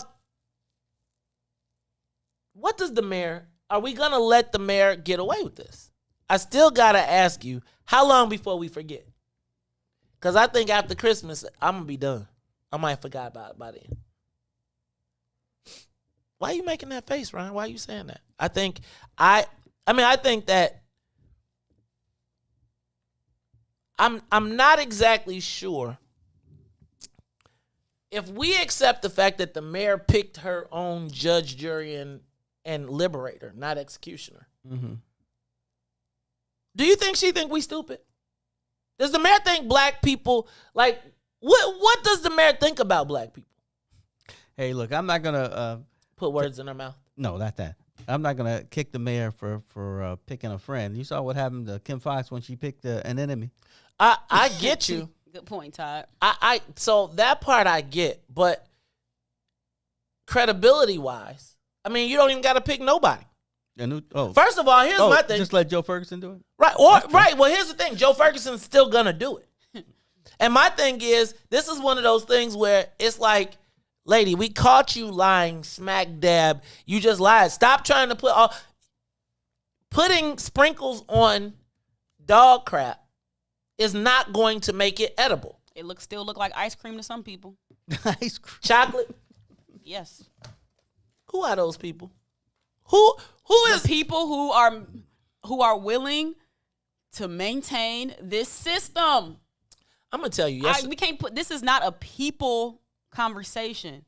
The people are just the players in it. Ruthie, are you a communist or a socialist? I wouldn't even be able to identify either one of those. You know, I don't like labels like that.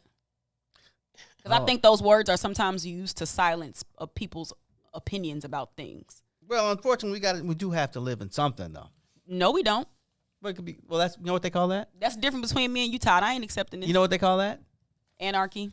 Know what you. I knew what you was gonna say. I was gonna say chaos, but you know what? I can understand why the mayor did choose an outside person, because not an outside. She chose an inside person. I mean, optically instead of the inspector general. Right, optically. Yeah. I understand the optics, and I guess the question is: Are we gonna buy it?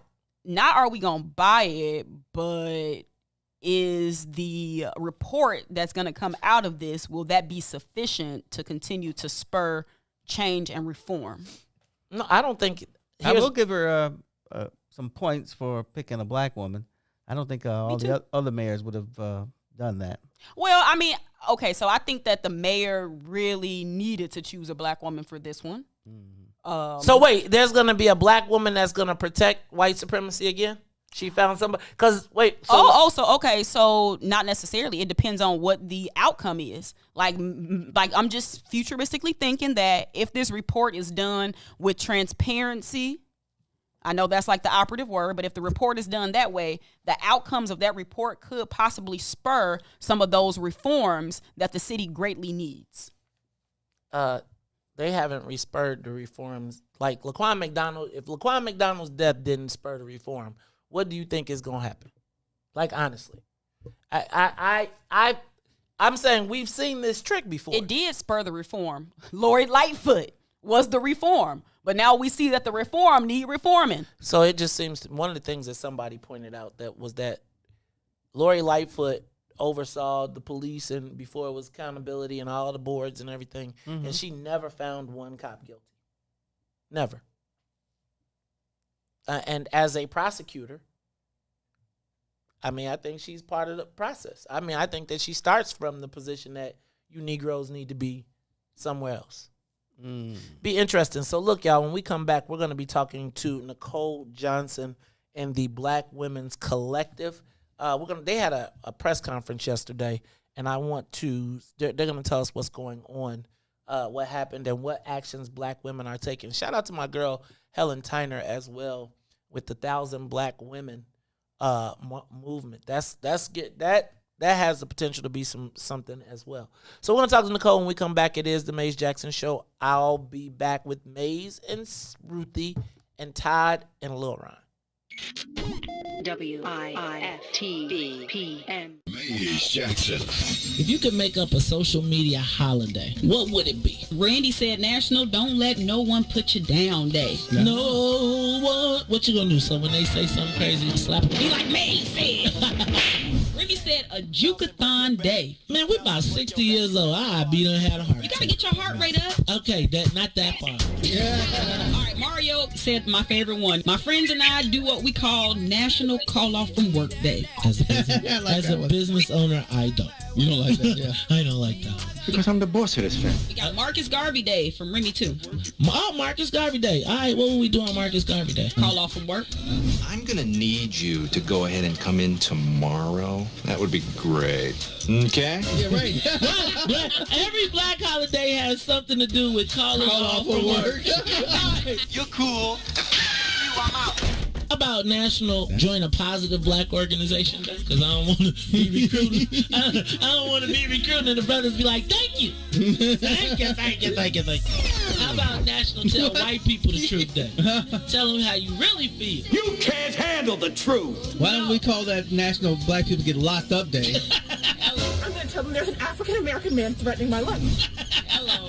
The most dangerous show in the morning.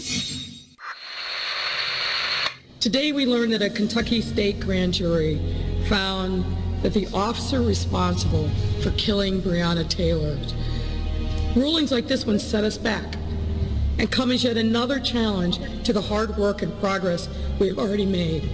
It means we fight even harder against the systems of inequality and injustice designed to keep too many of us down. We will and we must continue to say her name. We will and we must continue to demand justice. And we will and we must do everything in our power to prevent any more names from being added to this roll, like George Floyd, or closer to home, Rekia Boyd, and Laquan McDonald, and too many others.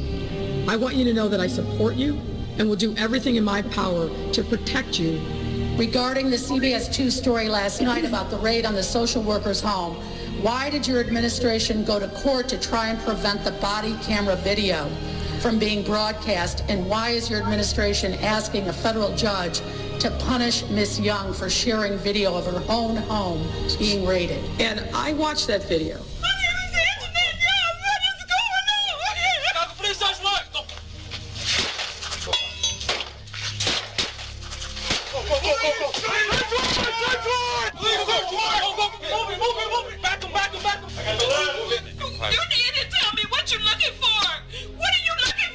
Now, this case was litigated in federal court. The federal judge put in place an order. There's allegations that she has violated that.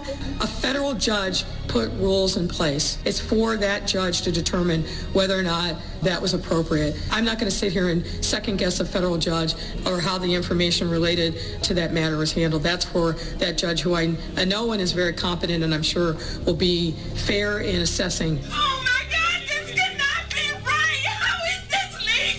Because COPA has not yet made a decision in 22 months on this.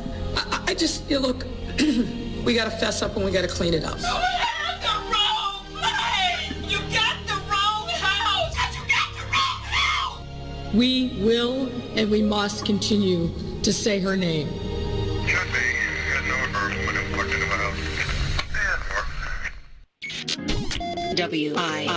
WIFTBPN. I think that the black community is starting to realize the mayor may not necessarily be an ally just because she is black. Live from What's in It for the Black Media Studio. Our representatives don't necessarily get a pass just because they're black. We've got a challenge in the black part of Chicago of holding black politicians accountable. You're listening to The Maze Jackson Show. This is Chicago, so I understand the Chicago way. I ask every day what's in it for the black people. With Maze Jackson. Come on, y'all.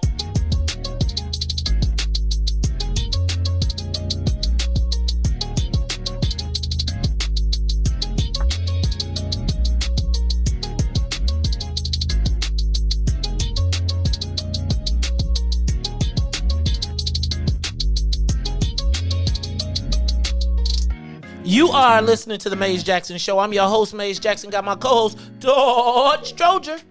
Miss Ruthie Moore got her Christmas clothes on. We got Lil Ron on the wheels of steel. Look, y'all, he almost there. We might let him talk before the show is over.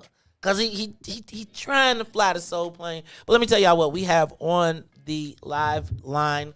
Watching with us live, it is Miss Nicole Johnson. Now, Nicole has put together and yesterday organized a press conference of the call for the Black Women's Collective, looking to reach out and talk about what is going on in the Black women's response. Now, I need to be clear here, right? While we do know that there is a Black women's response, Black men, this is not a solo dolo mission.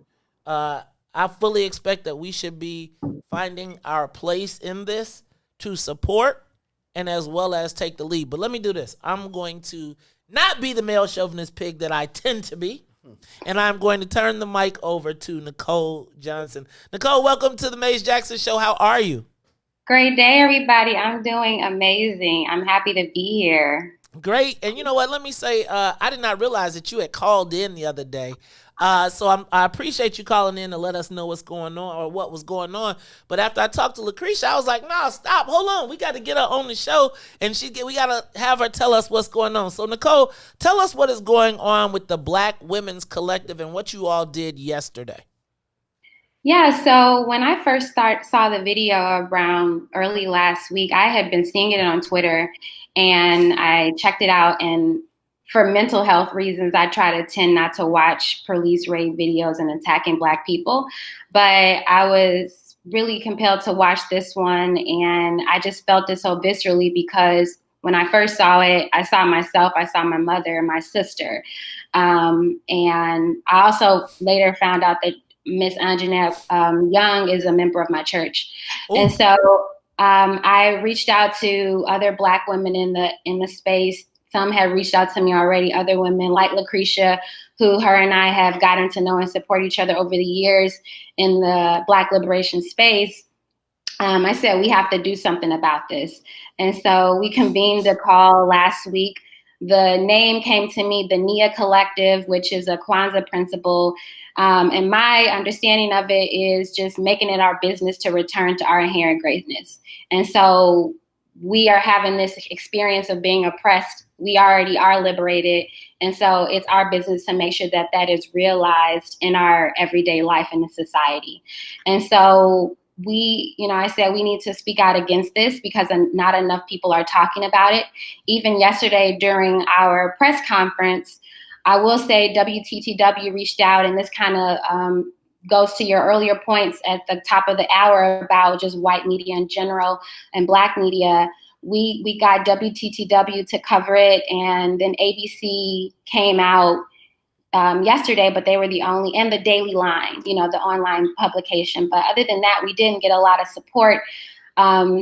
However, we did come together. We put some demands together. It is an intergenerational collective of Black women leaders and organizations, including Black Lives Matter, Black Women Organized for Power, Women All Point Bulletin, and the Black Remembrance Project, and a few other organizations that are, some elders, but they're still working on being considered a part of the collective. However, it was a really exciting opportunity for us to get together intergenerationally to hear from each other and support each other and support Miss Anjanette Young. Now, Nicole, you mentioned the intergenerational dialogue. Talk to me about the importance of that and how that happened, and what made you all say that you needed to begin the intergenerational dialogue in that. It's something we talk about, but I'd like to hear what your thoughts are.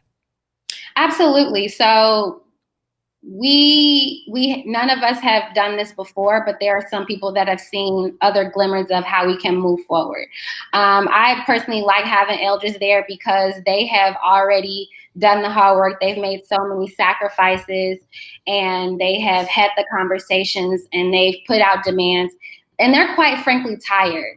And so in the Black community with our movements, it's always those few people that work hard, that are the spokesperson, and then they age out and then they die. And then there's no mentoring to the generation that has the energy, like millennials, like Gen Zs, that has the energy that can learn from them and see, okay, I understand why you had to make that decision, but we can be more risk averse now in our younger ages. Also, it's just really encouraging to have the elders that are 50, 60, 70, that they just do it. They see it as we can do it. And just hearing that affirmation from them, it really puts that fire under us and encourage us to push harder and push forward and be very courageous and relentless. Now, Nicole, I gotta ask you, one of the challenges that happens when we get to organizing is there becomes a competition, right? A rush to get to in front of the cameras, and then oftentimes there's little back-end substance. I noticed that there's been a tremendous amount of press conferences, but how do we extend this beyond the press? Because I think if we're looking for white media to acknowledge Black pain and suffering, they only do it for profit. So how do we get beyond just the media component of it all? Yeah, that's a really good question. And it takes it takes some navigating, front stage and then backstage operations, if you will. So that means you're being upfront, you're on the camera, but you're also communicating to other people that can't stand with you. Those could be elected officials, those can be other people that are in executive leadership in corporations that can't help move the needle on certain things depending on what your cause is. And so I think that kind of lessens the need to kind of compete with each other. I know with our collective, the Nia Collective, I've reached out to different women in different groups and people that I knew who might be involved or interested in this. And so just to say, hey, let's work together. It was an opportunity for us to be very clear about expectations. Also, when we were covered in WTTW, hey, we have a request for interview in about an hour or so. Is anyone available? And even yesterday, we had some Black men, which you had talked about is what is the role that Black men have. And we know that the preachers and the clergymen had their press conference last week. And there were a few Black men that joined, and I asked them to join because I wanted to present that we do have Black men that are going to be standing in solidarity. They're going to have our backs, like literally and figuratively. And then they also know that they have a role in this, depending on the role that they want to play. And so it's ever growing. It's escalating really quickly. However, I think this is a very unique opportunity for us to coalesce around age, generation, as well as genders. Let me say how much I admire what you are doing and making and taking action. What I also want to know is, so yesterday we saw the mayor announced that she was going to be bringing a retired black federal judge, what's her name? Judge Ann Claire. What was it? Judge Ann Claire Williams. Mm-hmm. Does that assuage your concerns and the concerns of the collective? Do you think that this investigation of police brutality by a Black woman at a white law firm can really get us to where we need to be? Help me understand that. And what role, I guess my other part is, what role do we feel like we play in empowering really this white supremacy against us? Because it just seems as though there seems to be a protection for the white officers. They didn't get on desk duty until this week. So clearly, and people had seen the video, including the mayor. I got to ask, let me back up. Because one of the things that I get accused of, shout out to Loch Ness Monster, is saying that the mayor oftentimes puts her other descriptors in front of her blackness. And then when we have a moment like this, then blackness then moves to the forefront. But I don't know if anything else about her reflects that.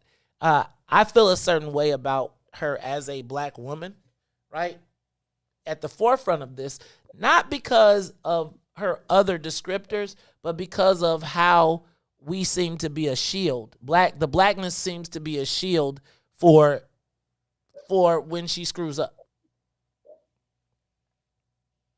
You like, what is the question? Yeah, no, I guess I kind of heard the question a couple ways and phrased different ways. Blackness, we know it's not a monolith. We say that all the time. There's diversity in Blackness and how you show up, right? And so I won't question her Blackness or, whether she can do that. But it does come a problem when you put it up, as you mentioned, using it as a shield. And then the video that you played, the soundbite about what she said about Breonna Taylor, and then about hearing the screams, and then the responses to the federal judge that she said she had trust in, and so that the sanctions seemed to be valid, that was very painful. And it's not, as a Black woman and working with other Black women, I take that very personal, and that actually really hurt. It was very hard to listen to that, the difference between, on one side, it's not at home, it's in Louisville, but now it's in home and I'm under fire. It's a whole different tune. And so that's not fair to use your Blackness as not just a card, but kind of like a badge that you can put a pin on and then take it off. It's every day. And in doing that, that means that I'm not perfect. I am in this office, in this situation where I have to navigate these worlds and build consensus around different issues. But there is something to be said that you were very intentional about building Black support early in your campaign. And now it's like, we need you to step in, because that could have been you. Like, you have to realize that very well could have been you. It could have been your mother, your grandmother. And Nicole, I'm going to stop you right there because I got to go to break. But I don't think she realizes it really could have been her. And I think we're going to talk about that a little bit more when we come back. Because did you see the movie New Jack City? Bits and pieces of it. Okay, so there's a scene in New Jack City.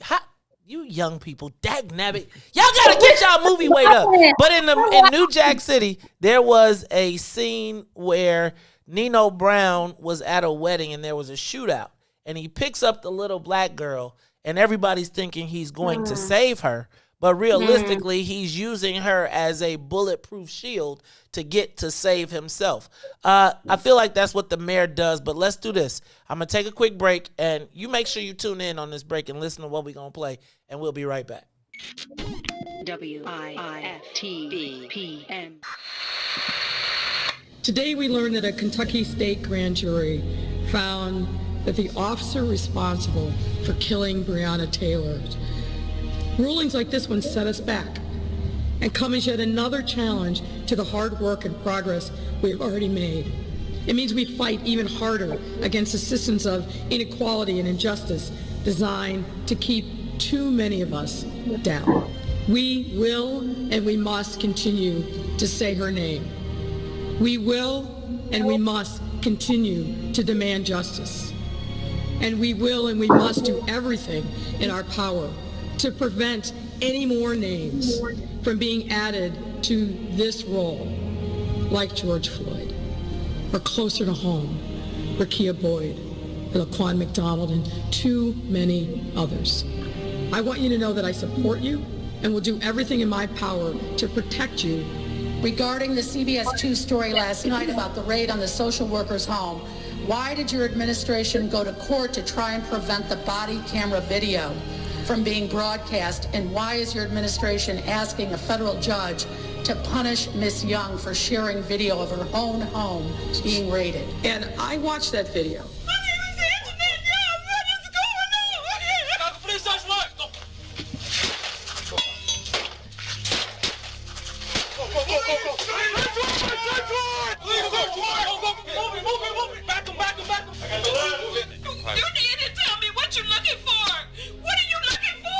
This case was litigated in federal court. The federal judge put in place an order. There's allegations that she has violated that. A federal judge put rules in place. It's for that judge to determine whether or not that was appropriate. I'm not going to sit here and second guess a federal judge or how the information related to that matter was handled. That's for that judge who I know and is very competent and I'm sure will be fair in assessing. Because COPA has not yet made a decision in 22 months on this.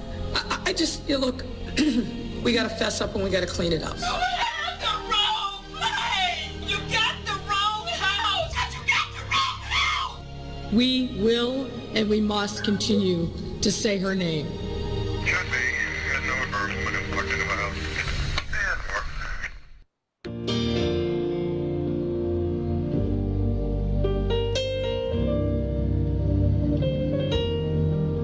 Shout out to the 130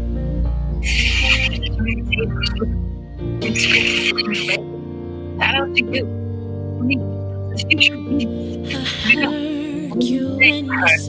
You are listening to the Maze Jackson Show. I'm your host, Maze Jackson. Got my co-host, Todd Stroger, Miss Ruthie Morris, Sonia Escobar, and we are on the live line talking to Miss Nicole Johnson. Nicole organized the NIA Collective. They had a press conference yesterday with the city of Chicago's first Black, let me do her descriptors. First openly gay LGBT woman candidate, not candidate, actually mayor. Right. She got. I'm quoting that from City So Real, because I got to go back to the city so real. It was so poignant to me that when she listed every adjective for herself, she really did not include black. And then I think about when I first heard her talking about Anjanette Young, and she kept referring to her as that woman. Thank you, sir. That woman, not my sister, not one of us. It made me question where her blackness lies. And I feel like this, I use this to the Nino Brown situation in New Jack City, that black people are a convenient prop for this mayor. Nicole, how has the city responded to you and your Black Women's Collective? Have they reached out? Have they tried to build coalitions? What is the goal of the Black Women's Coalition at that as well? Yeah, so as of now, we haven't heard from can you hear me now? We got you. Okay. Yeah. So as of now, we haven't heard from the city just yet. We have communicated to a few other elected officials, and so that goes back to my earlier point about, there's the front scenes, and then there's the behind the scenes work that needs to happen. And us moving forward, we have put some demands together that I can share with you, but also we are certainly open. I think there is humility. There needs to be humility in this process, and that we don't have all the answers and we can't do it alone. So while we have been building and coalescing across different organizations in certain generations, it's still an opportunity for us to grow and for us to really realize what exactly does this look like for you as a senior? What does this look like as a young professional? What does this look like as, someone very well into your life, and you're just trying to, you just want to make sure that you can go outside safely, or you can go to bed safely in this case, and change in your home if you live alone. So, Nicole, how do people, if they want to join the coalition, because I know there's a lot of groups forming, and it seems like while they're forming, there seems to be, instead of having people operating in different corners, how do we bring all of these people that want to take action together so that we can be speaking in one united voice? And is your organization willing to work with other people? Absolutely. So I know that Reverend Wilson with Rainbow Push, they have a call this morning at 10, and I got invited to that call, and they have some plans going on. So that'll be an opportunity for us to, again, deepen relationships with other generational organizations and leadership. In terms of getting connected to us, you can just email me at Nicole, NICOLE, at NicoleJShy, that's CHI.com. So Nicole at NicoleJShy.com.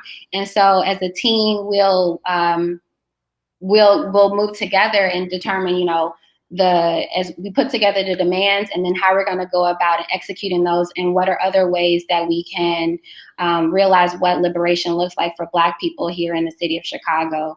And I firmly believe that what happens in the city of Chicago really impacts what happens across the country. And I imagine that had this video became public in November of 2019, when the investigation began, this could have preempted what happened to Breonna Taylor in Louisville. Like, who knows? Dang, that's pretty deep. I didn't even think of it that way. Nicole, do you have anything else you want to share with the people before we let you go? Yes, for those that are watching us on Facebook, please follow us on the NIA Collective on Facebook. So facebook.com/the NIA Collective.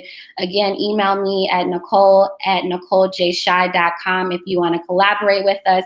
We want to move forward, and collectively, we want to be one sound, one band, and also be able to direct this narrative that you mentioned earlier at around 7 o'clock about moving the narrative around police reform and making sure that there's a Black voice behind it. Look, now I'm going to tell y'all, if y'all going to be organizing these Black women, y'all know y'all got one of the most powerful leadership Black women in the country with probably the loudest media voice in the joint, because we do the biggest numbers in the thing. Y'all better call my girl Ruthie Moore, because we want to be represented. Don't make that face. Y'all better have Ruthie Moore involved in this, because, what's in it for the Black people more. Now, Ruthie, how do we get in touch with you? Huh? How do we get in touch with you, Ruthie? You know what? We'll get that to you. We'll get that to you offline, but I'm gonna make sure y'all get connected. Cause Ruthie Moore, you know, she run the joint around this piece. All right, Nicole, we appreciate you. Thank you so much for taking time to come in this morning. And look, y'all check out the Nia Collective. There is, and I want to make sure I connect you with Helen Tyner, because Helen's got this big movement going on as well. And I think that we need to not retreat to corners. Right. I think everybody needs to start meeting in the center and figuring out how do we get this done. Because I'm going to tell y'all, this is probably the most leverage you are going to have politically with this mayor in a long time. And if you let her off the mat right now, she is going to come back like a terrorist. No, you laugh. You destroy your enemy totally. Because if you give them the opportunity to live, they will come back and murder you. You 48 laws of power? 48 laws of power in this bad boy. All right, Nicole, thank you for being with us, and we look forward to talking to you in the future. Keep us up to date. Reach out to Lucretia, and we'll get you back. Sounds good. All right, thank you. Hey, y'all, this is the Maze Jackson Show. I'm your host, Maze Jackson. Got my co-host, Todd Stroger. Hey, I didn't realize, is that the girl that ran for alderman? Did she run for alderman at some point? I think she did. Yep, shaking her head, yep. Oh, no, she's gone. You looking at the delay. I think she ran for alderman. I think she got a billboard still on King Drive. Oh, yeah, 20th Ward. 20th, okay. That's my best friend in my head, Ward. Robin Patrice said Ruthie got a look on her face like, don't be saying my name. You see, I ain't even got no contact info. I'm Mike Madigan. Y'all ain't catching me up. Ruthie said no electronic footprint. All right, y'all. When we come back, I started this. I've been trying to do this for like a week. I started it, and I noticed that I started this, and then it started to take off, and it took off in a bunch of different directions. But we're going to get back to this when we come back. When we come back, who impacted Black Chicago the most in 2020? I started this, trying to get this done a couple weeks ago. Don't forget, I am going to also do the top 50 Chicagoans list, Black Chicagoans as well. So stay tuned. But when we come back, we're going to talk about who impacted Black Chicago most in 2020. Now, yesterday, did we agree it was Lori Lightfoot? Or did you? I forgot who we said yesterday. Plus, then you said Tennille in business. I said Jahan and Toy. I'm just saying. I wasn't thinking about it like that. And most impact, good, bad, the ugly. JB somewhere on this list. Look, we'll talk about it all when we come back. This is the Maze Jackson Show. Lil Ron, you better get it right. WIFTBPM. The Chicago Legal Network is the collaboration of attorneys that concentrate in many areas of the law most needed in Chicago neighborhoods. The CLN lawyers focus on personal injury, criminal defense, and other issues. The CLN lawyers all average over 20 years of legal experience and are dedicated to helping the Chicago community. The Chicago Legal Network is committed to developing black lawyers through mentorship and co-representation. So if you were injured in a car accident, slip and fall, or injured on the job, or you need assistance with criminal defense, including driving violations and DUI, check out ChicagoLegalNetwork.com for more information or call 773-912-3545. 773-912-3545.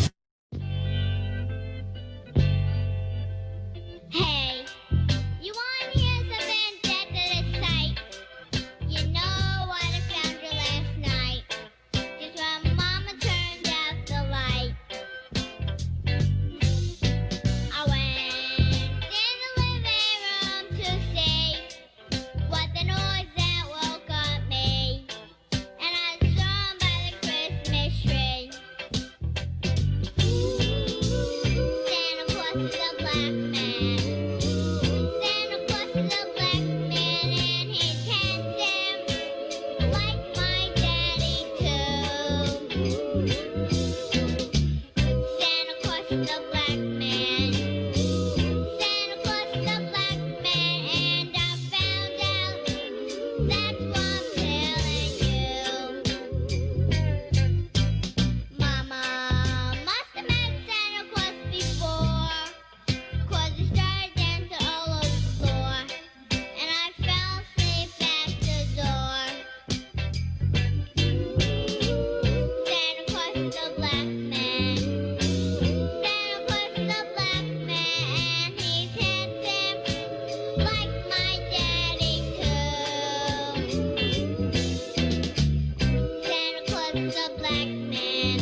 listening to the most dangerous show in the morning. This is What's in It for the Black People Radio. Maze Jackson. Maze Jackson, the most vociferous advocate for black people in the world.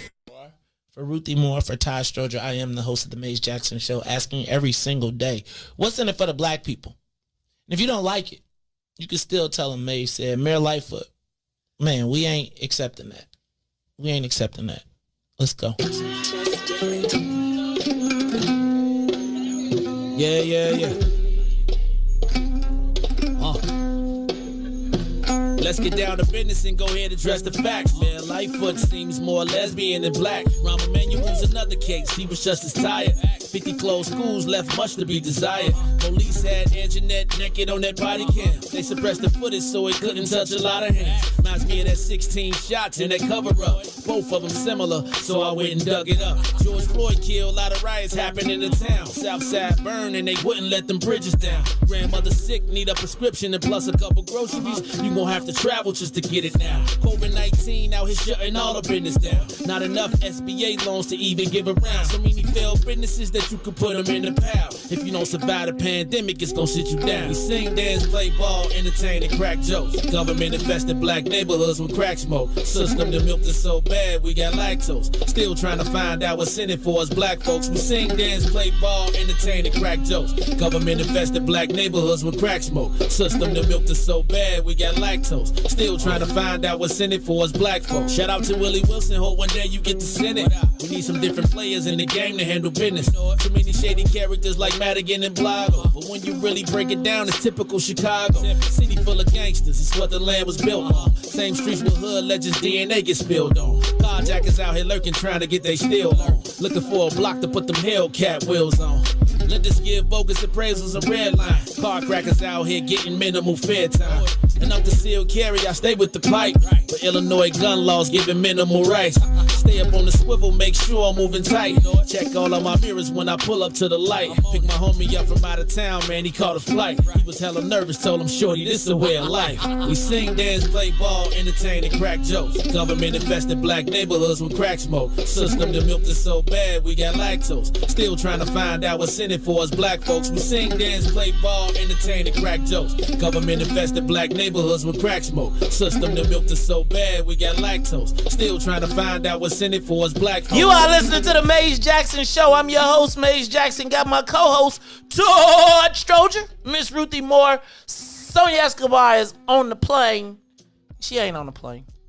She moving around though. You know, Sonia was right. You know, Sonia ride out. She had stacked up all the stuff in the car. She had pizzas and hamburgers. Look, you know, when you go somewhere, people be like, "Could you bring me Chicago this?" Oh, right. Oh, She my was like, goodness. Can you bring me some popcorn? Shout out to that's a big one. y'all. Lil Ron is in the building. Don't right. Stay away from the mic though. Lil Ron in there. You know what, Lil Ron? I'm gonna tell y'all. I'm proud of Lil Ron. Clip that. I'm proud of the young.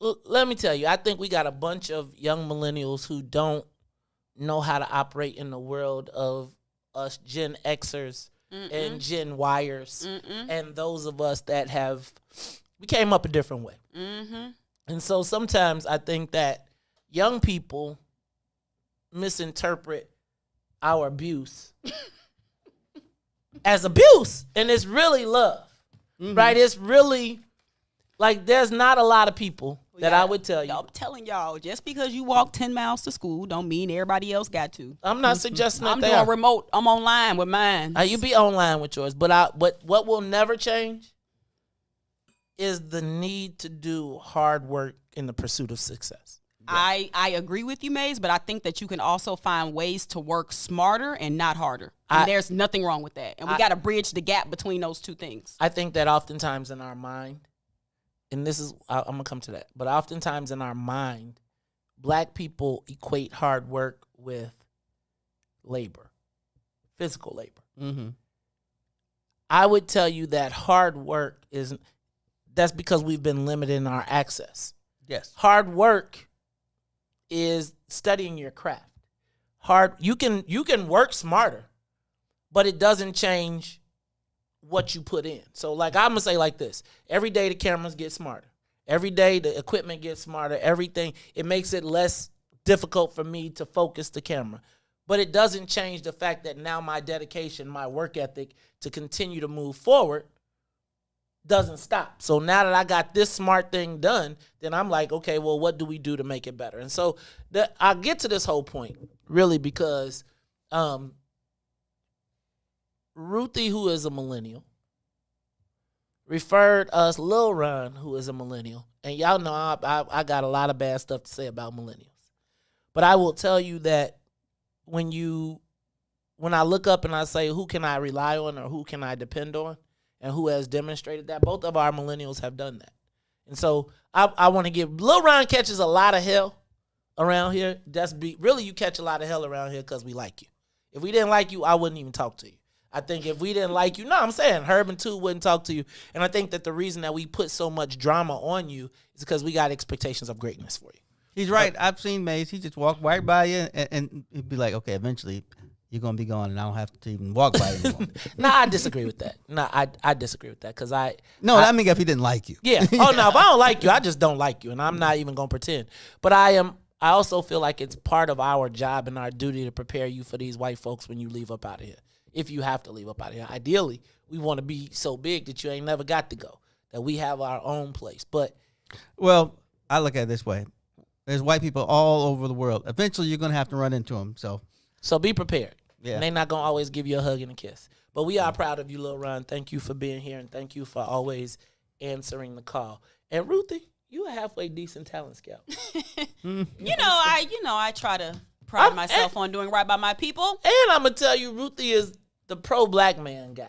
Lady. Mm-hmm. Somebody got to look out for y'all. She do be running around here trying to hook up the brothers. You know what? When I was younger, when I decided I wanted to work with young people, I originally sought to work with young girls. But for some reason, when I started working with justice-involved young people, disproportionately, they were young black males. Right. And so that's kind of how I got on the pro-youth black male track. So when Ruthie's not trying to burn your house down, she's helping young black men. She's out here trying to save young black men. No, y'all, stop saying that. No, shout out to Ruthie, though. Y'all got some advocates out here, and I do think that it's like we argue on air, but I will tell you that there is probably no more vociferous of an advocate for young black people than Miss Ruthie Moore. Mm-hmm. So we are super proud of you. I was laughing at the I'm gonna tell some Ruthie jokes real quick though. Okay. Yesterday, so we still trying to get Ruthie a man, right? Right. And so yesterday, a wealthy one, put wealthy in there. Ruthie, you ain't gonna get a wealthy one because he could be spirit. I take spiritual wealth. I think who was it? Dag nabbit. I'm so glad you can't remember. No. I'm gonna get it. It was either Martin. No. Who was it? I'm gonna find him but they said Ruthie need an old transmission smelling fluid. I saw that. Man. Like Ruthie want a man that was with Devin. Said I need a man. Man smell like old like the old mechanic, the black man that work hard but make money. Right. But like I thought of Otis off of like Martin. Something like that. Look, hands always dirty, but work hard. Right? And we'll take care of the family. But you always got that smell. Wear the blue shirt, right? The blue shirt with a name on it. That's like Everybody Hates Chris Dad. Right. Julius. Oh, but you know what? Now everybody really does hate him. Terry. Terry Crews, Uncle Tom. But you see, he had 2 jobs. Remember? He probably had that like was the 3 refrain. or 4. He had Man, 2 he got a lot jobs. of jobs. So yes, I am looking for a man that is willing to get 2 jobs if that's what it requires to provide for his family in the way that he needs to provide. That was Mario who said it. It was Mario. He confessed. Oh, Mario. Mario said Ruthie want an old transmission fluid. I was reading the comments yesterday. I almost spit when I saw it. But you know what was crazy though, Maze, is I was reading them real time and you started talking about something so serious and I'm sitting up here laughing and it made me seem like I was just really insensitive. We care about those people. Ruthie Moore. So y'all, we go. You know what? I am hesitant though. I'm not even gonna lie. Like I am hesitant to position myself as a self-proclaimed leader because I just really see myself as just a regular, average, everyday person, just speaking on my experiences. Because I know once you position yourself, it's like with great power comes great responsibility. And I ain't gonna lie, I like to cuss and do other stuff. And white men. with great power and responsibility for black women. Like, are you a powerful black woman? Here come the white man right now running around here.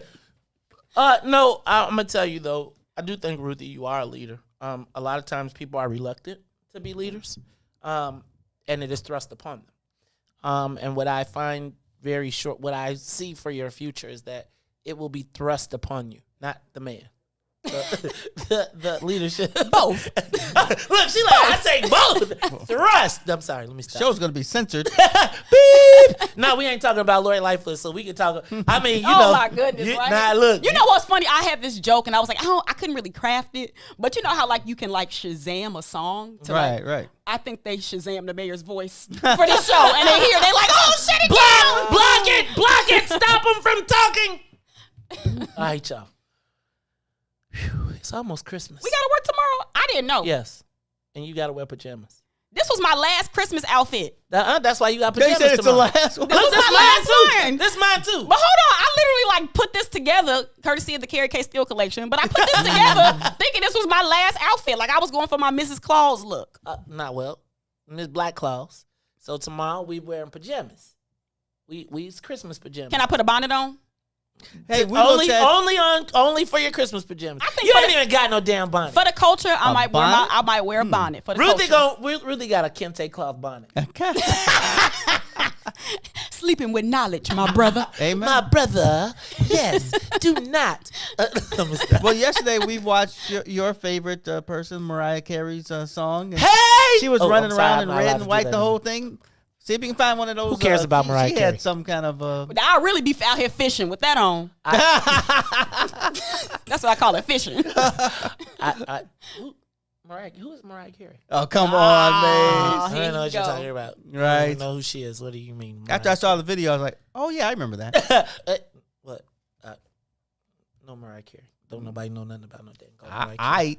All right. So, y'all, I started this yesterday, and we're going to go through it. I'm going to ask y'all to give me a review. Because we said who impacted Black Chicago the most in 2020. Now, I'm seeing versions of this. Are we still keeping the categories yet? Yeah. So here's the categories I got. I got politics, business, grassroots, spiritual, media, entertainment, technology, and education. All right? So now yesterday, we started this thing off by saying that the most impactful person to Black people in politics was you. My vote was Lori Lightfoot. Because she pushed Black people all around this mug. From the moment she told us to move around to the time she said the South Side. What are you talking about? The South Side didn't burn up. From the time she let the Latinos, she paid the Latinos to come gangbang the old Black people, to telling everybody they was full of S, to telling the Black aldermen if they didn't support her budget, they wasn't gonna get nothing for the next 3 years. To Anjanette Young. I mean, man, to invest Southwest, where all the white people get the money, and I said that. You said, who did you say, Todd? I think I said the mayor. You said the mayor. Ruthie, you said Dr. Willie Wilson. Yeah, that's right. Right. So, who are we taking out of this? The mayor or Dr. Willie Wilson? Well, after you said all you said, that made me think, yeah, the mayor's been trying to shackle all the aldermen together and lead them around like it's a chain gang. So I'm sticking with her. I think I got to roll. Ruthie, I love Willie Wilson. And somebody said, Maze, I'm glad you changed your opinion because Willie Wilson, you used to diss him. I used to diss everybody until I meet him. It's the whole thing. It's like the whole thing. You got to make friends, right? And I learned that when I was the county board. If I went to a radio station and sat like this and talked to you, they always talked to me real nice. If I was on the telephone, boy, it was like a fight. And then when I hung up, they talk about me. Right. So I gotta say, as much as I would like to pick Dr. Willie Wilson, I think Dr. Willie Wilson might be the most ignored in politics for what he's done. That's true. Right? For equivalent, we could give him the Unsung Hero of the Year award. Right? Because the reason why I'm rocking with Dr. Willie Wilson is because of his ability to finance a third-party run. And I think that's scary, a scary thought to the system. And I think he really has the resources to shake the system. And I think Dr. Wilson is going to evolve from being like, you know what? Maybe I don't got to be the face of this. I can actually invest this money in a pipeline. And I think that's the ultimate goal. And I think that he's a sleeping giant within Illinois politics. I think if the media would give Dr. Wilson an award, it would be the "We're Not Going to Take You Seriously" award. And that's why I think he's so dangerous, because once he put that money up, Dr. Wilson can go buy a media outlet. Man, it's funny that you mentioned that. It's funny that you mentioned that, but we'll talk about that a little later. I get you. Dr. Willie Wilson, I got to put him in the runner-up. Ruthie, I think you got outvoted. But I do think that in the future, I think in the future, Dr. Willie Wilson. Not in chaos. All right, y'all, we're going to take a quick break, and then we're going to come back. We're going to continue to ask who impacted Black Chicago the most in 2020. I'm going to go back to this business, and I'm going to let y'all revisit it just in case y'all want to be on my team. We'll be back. WIFTBPN. The Chicago Legal Network is the collaboration of attorneys that concentrate in many areas of the law most needed in Chicago neighborhoods. The CLN lawyers focus on personal injury, criminal defense, and other issues. The CLN lawyers all average over 20 years of legal experience and are dedicated to helping the Chicago community. The Chicago Legal Network is committed to developing Black lawyers through mentorship and co-representation. So if you were injured in a car accident, slip and fall, or injured on the job, or you need assistance with criminal defense, including driving violations and DUI, check out ChicagoLegalNetwork.com for more information, or call 773-912-3545. 773-912-3545.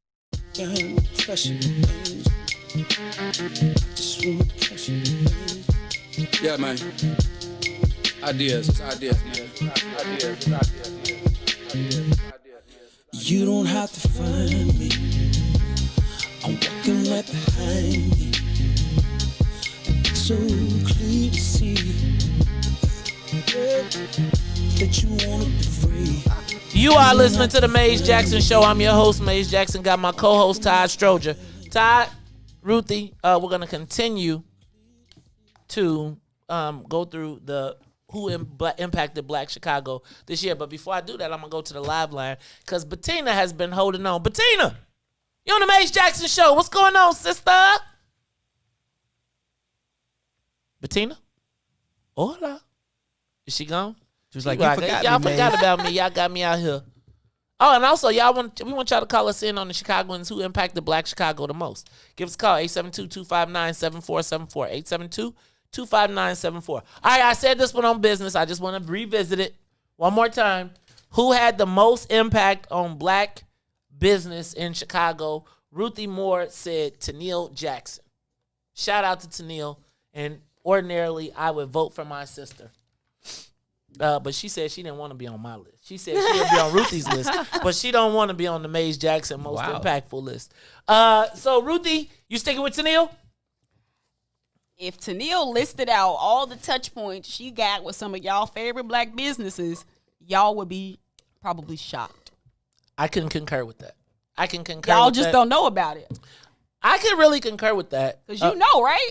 I know 100%. And you'd be surprised at the influence that she has in what's happened at the city level. Mm-hmm. And particularly with the restaurant industry, especially the Black voices.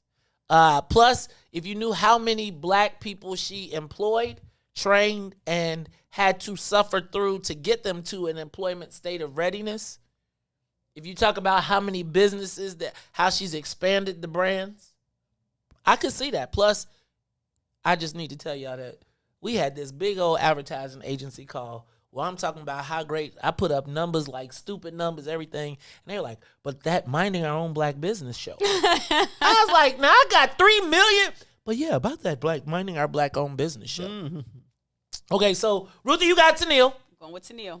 Ty, who you going with? I'm going to go with Tennille too, because everybody I know in business, I pretty much met through you at this point. Okay, so Todd says Tennille. Ruthie says Tennille. I who say you going with, Maze? Who impacted Black? Okay, so this is what I'm gonna do. So sentimental favorite. I would love to vote for my sister. Sentimental vote. If I was voting for my heart, Tennille. But when I realized that Prohibition 2.0 came and went under our nose, when I read the article that the taxes paid on cannabis in 1 year have surpassed or will next year, they're only $700,000 away from being more than alcohol already. Wow. When I think about that, and I think about the capital of cannabis in the world being in Chicago, I gotta say that the most impactful, and I gotta add a person to it. So I gotta say Toy Hutchinson, Jahan Gordon Booth, and J.B. Pritzker. Because they were... I would agree with you if it actually worked. No, I think that was the most impact on black business. I think that so many black people put their hopes and dreams in thinking that they would participate in this industry. Mm-hmm. I also say that you got to add, though, the expungements, right, that came with it. So there was a positive out of it. We just didn't get the economics. And so when I think about $1 billion industry being created with zero black ownership, but I also think about how many black people got expunged, I don't think you guys are going to outvote me, but I think it's like giving cough syrup when you're dying of pneumonia. Oh, Todd. Okay. So here we go. Most impact on black business in Chicago in 2020. Ruthie's got Tennille. Todd's got Tennille. I'm going with JB, Toy, and Jahan Gordon Booth. Tennille wins. Yay, majority. Shout out to, y'all know how I feel about these, But we know you only go ahead. I got to exec, in the Constitution. I got exec, all votes is the majority rules unless y'all disagree with the chairman. Ruthie? This is why Robert's Ruthie, get your big out. Get your biggie over. Shout out to Aunt Tennille. She is, we are claiming her as our black business impact, had the most black business impact. Yep. Shout out to that. It's not her. It's really Rego Babo. Rego Babo be behind the scenes making everything happen. Tennille be like, Reagan, what now? Rego. Okay, we're going to take some calls too, but hold on. Let's go to spiritual. Who impacted Black Chicago the most spiritually? Now I'm gonna take your calls so y'all can give us. You can add your votes too. 872-259-7474 if you got people. If you want to add a name to the nominations. All right, spiritual. Ruthie. Wait, I need time to think about that one. Todd. Spiritual. I have a nefarious answer. Okay. Dr. Willie Wilson. Dr. Willie Wilson. And Ron Emmanuel. I'm going to say Baby Yoda. New Hope. That's a tough one, Maze. Yeah, it is a tough one. See, I can't remember it because we've all been stuck in the house. There hasn't been a lot of action. Okay, so I can... Don't be cheating off my paper because I ain't going to cheat, but what about when Dr. Willie Wilson said he was going to pay them fines for them churches to stay open? They was white churches, though. But that was white churches. Spirituality is universal. I'm saying, but this is impact on black people. Spiritual. He didn't give away. He didn't get a mass away at church, but he did give $100. Nah, he didn't do that this year. Let me think on that one. Okay, you can think on it. Ty, who you got? Spiritual. Man, this is hard. I got two good ones. We haven't been able to go out, and let's see who's been watching TV. Is there any big guy who's been talking about? I got it. I'm ready when y'all are. Who you got, man? Yeah, who you got? We'll try to work off of you. Okay. Do y'all remember? Okay, so this is all part of my demise at the other place, and it all came to fruition. So the two people that won spiritually, who had the most impact on black people spiritually this year were Pastor Chris Harris, who organized and mobilized. He used the corona pandemic and his spiritual connections, as well as his relationships with the community over in Northern Africa to organize and make Juneteenth a multicultural celebration.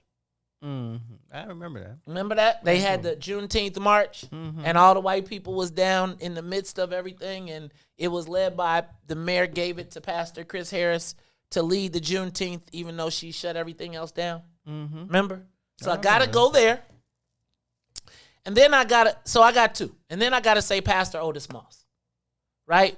I think we saw Pastor Otis Moss jump on. We saw him, first of all, and I'm going to probably go with him as the winner because he got the double plug.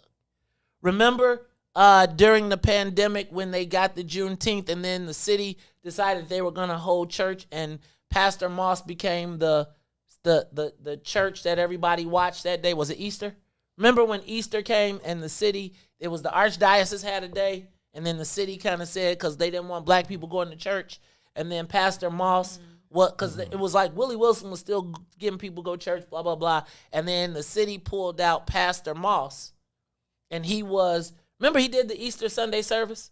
Yeah, he has been the face. And so he then, in my estimation, went from being the spiritual, to translating that spiritual into power that got people to back off of Easter and trying to get back to church. I'm also going to say that he also was the most influential because he took up and became the face in the black community of the fair tax. Right?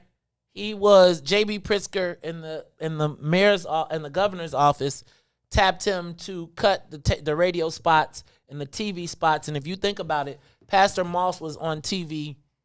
I'd love to see what his ad buy was, the spin was against him when they were trying to pass the fair tax. And so I think that Pastor Moss was probably the most impactful, because in a time when not spirituality, but when we saw less of most pastors because people couldn't go to church. Right. We saw Pastor Charles Jenkins exit, right? During this same time. While we saw Pastor Chris Harris, he kind of stayed in, he only really connected at the city. Pastor Moss, in my estimation, city and state, right? JB relied on him. And he actually delivered black people to the fair tax, because 81% of black Chicagoans did vote for the fair tax. So I think that he has, even though the fair tax lost, I think that in the world of hybrid spirituality and politics in Illinois, I think that he has probably had the most impact on black people spiritually. I can go with him. You made a good case, Maze. You did. But I'm going to let y'all, this is what we're going to do, because I'm going to give y'all opportunity to put y'all, who y'all want to put in there. I'm going to give y'all one last chance. If not, we're going to nominate Pastor Otis Moss as the y'all sure y'all don't want to use Chris Harris? Because he sure had about 10,000 black people out there, right? Well, even though we weren't supposed to be outside, but, you know. If we thinking internationally, going with Chris Harris. Yep. Okay, we're going to talk about that internationally or Black Chicago, though. It's the Maze Jackson Show. We're going to give Ruthie that trip. WIFTBPM. Today we learned that a Kentucky state grand jury found that the officer responsible for killing Breonna Taylor. Rulings like this one set us back and come as yet another challenge to the hard work and progress we've already made. It means we fight even harder against the systems of inequality and injustice designed to keep too many of us down. We will and we must continue to say her name. We will and we must continue to demand justice.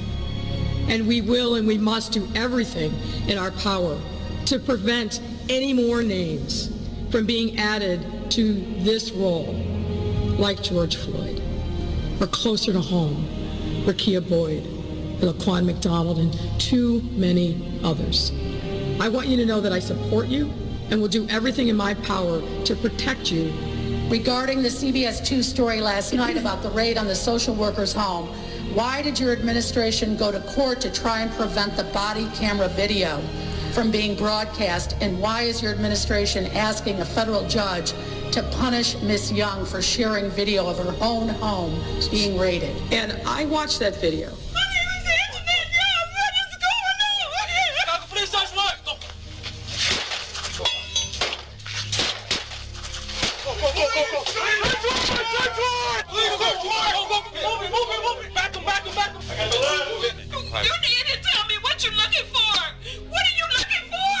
This case was litigated in federal court. The federal judge put in place an order. There's allegations that she has violated that. A federal judge put rules in place. It's for that judge to determine whether or not that was appropriate. I'm not going to sit here and second guess a federal judge or how the information related to that matter is handled. That's for that judge who I know and is very competent and I'm sure will be fair in assessing. Because COPA has not yet made a decision in 22 months on this.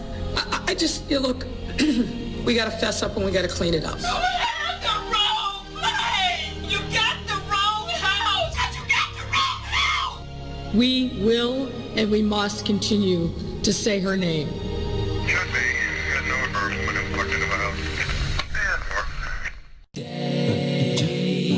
Check, check, check, check, check.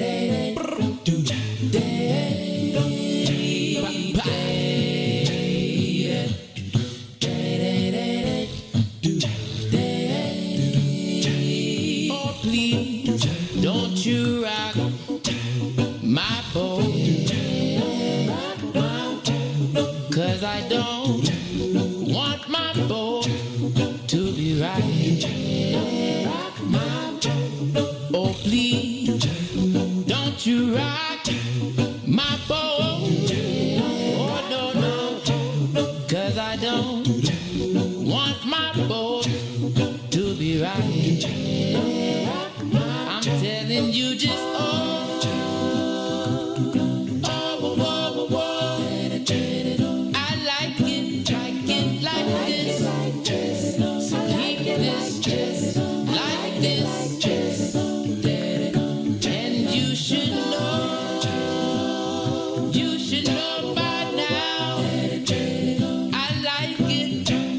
I like it like this. Yeah.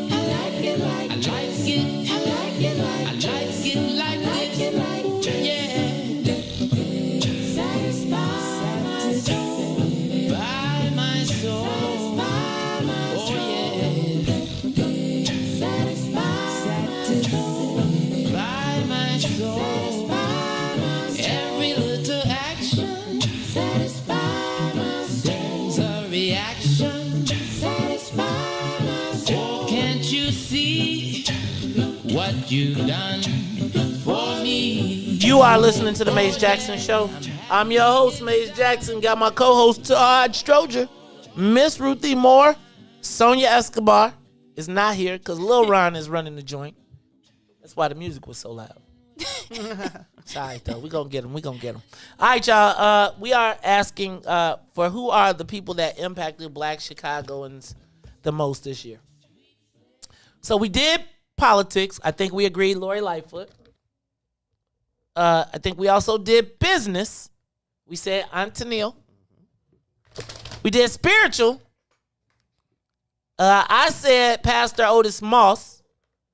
He transcended the world of politics. He bridged the world of politics and spirituality seamlessly without a credibility loss. Or without having to throw anybody under the bus. They usually don't use them to throw them under the bus. And let's just point out that Reverend Moss was speaking out about the taxation before all of this. I'll give you that. I guess my question is, I'm looking for him now. Didn't Reverend Ike die this year? Reverend Ike? So, again, I got to say, I'm giving it to Pastor Moss. I think he was a champion for tax reform for years. He's also an environmentalist. Plus, he gave away a ton of food. Right? They got Trinity. I'm going to tell you, if I went to church, I would go to Trinity probably. Unapologetically Black, unashamedly Christian. The only thing I got. Yeah, we know, Maze, but I'm not going. God is for everybody. So, I guess, so we're going to go with, I guess my concern now, though, is, will that spiritual voice, because of the relationship with the mayor and the relationship with the governor, will he vociferously, where does this Anjanette Young thing fall? Right? I think one of the challenges that happens is when you take that, then you don't have the opportunity always to go. Not tripping. But I would tell you that I would expect that the loudest voices right now for Anjanette Young would be coming from our spiritual community. Think about the fact that everybody says she was a member of their church, right? Have we seen her pastor? Stop. Okay, I'm through. All right, so Ty, who you got spiritual, man? Oh, I said I'm going with Reverend Moss. What you got, Ruthie? Same. I know I'm the people's champ. Shout out to, let's go to the live line. Let's see what the people saying. Look, Lil Rod, come on, man. All right, we on the live line. Who we got? Caller? Good morning. This is Sister Zakia. How you all doing? Sister Zakia, how you doing? Well, I'm doing fine and dandy. I wish I could have gotten in earlier, but I'm going to try to quickly say this after I tell you who impacted me the most spiritually, and that is Dr. Willie Wilson did. And, of course, Minister Farrakhan every year in, year out, Minister Louis Farrakhan. Go ahead, Sister Zakia. You right. Okay. Now, I just want to say when I tuned in this morning on my iPad, they had the question. You all have the question about the judge and Williams. Well, now, I don't know if you know Wallace Davis on the west side. I sure do. Wallace is catfish. Okay. Well, back in the Harold Washington day, around, I guess, 1986, 85, something like that, the council wars was real hot. The Doliak, Burt, and all the boys was giving out Mayor hell, and others was trying to dismantle Harold Washington's administration, right? So they sent the mole in. It was Operation Incubator. You remember that? I know Todd do. Mm-hmm. Remember? Uh-huh. Oh, yeah. Occupation Incubator. Okay. Wallace was implicated. He went to court. The judge was Ann Williams, and the courtroom was packed with supporters because we loved Wallace, and that's where all of the activists, we would go over there for meetings and eat, and it was a big deal. Out-of-towners would come in Wallace there, and we'd be there having fun. So we loved our brothers. Minister Farrakhan walks in the door with his entourage, and, of course, everything was silent.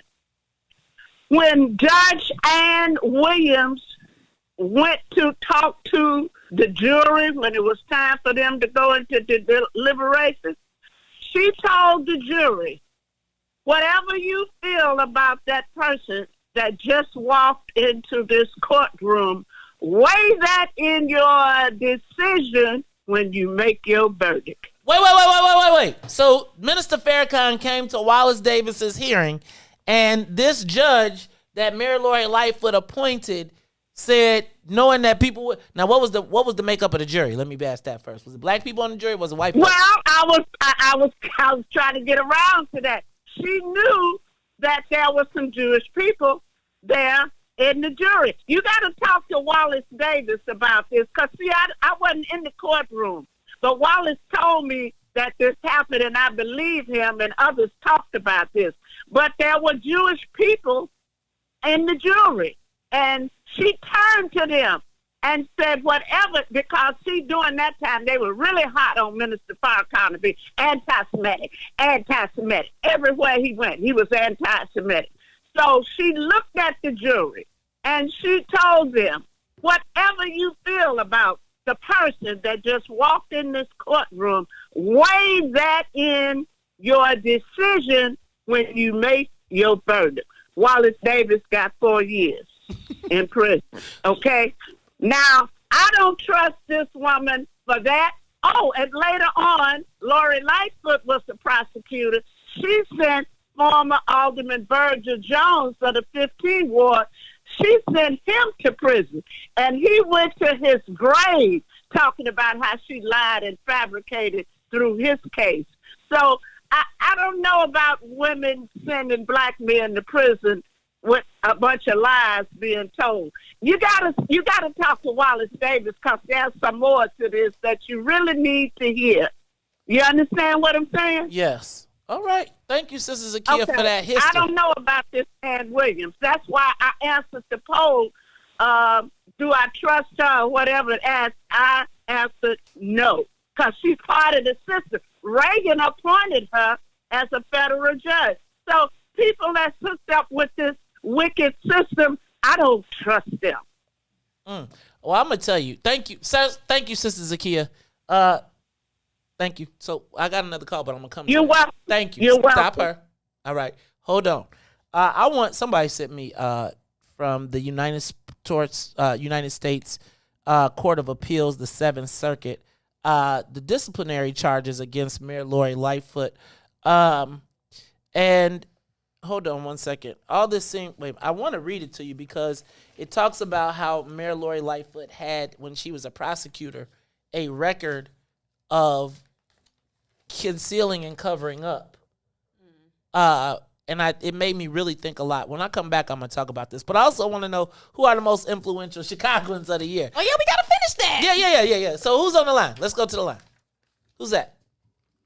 All right, Izzy, you on the Maze Jackson Show. Who are the most, where are we at? Were we at the most influential black people spiritually? Who you got? Izzy? Turn it up. I don't hear nothing. He gone. Izzy? Is he gone? All right. So, man, hold on, Maze, because I need a special category for the What's in it for the Black People family and the Lion's Den. That is the most influential audience and collaborative partners for this revolution. So we need like a little subcategory or something, because we got to be able to pay homage to all these people that wake up every day and support us, and that if we tell them the location and the time, they're going to be there. And I can guarantee that. That's real talk. Ruthie is a poker. I merged it. No, I merged it, but I don't want to say that because it might. You merged it. Never mind. Okay. Well, I'm gonna tell y'all what. I gotta give the What's in it for the Black People audience. We gonna have a special category. We're gonna give them some love in a minute. All right, let's do this. How about media?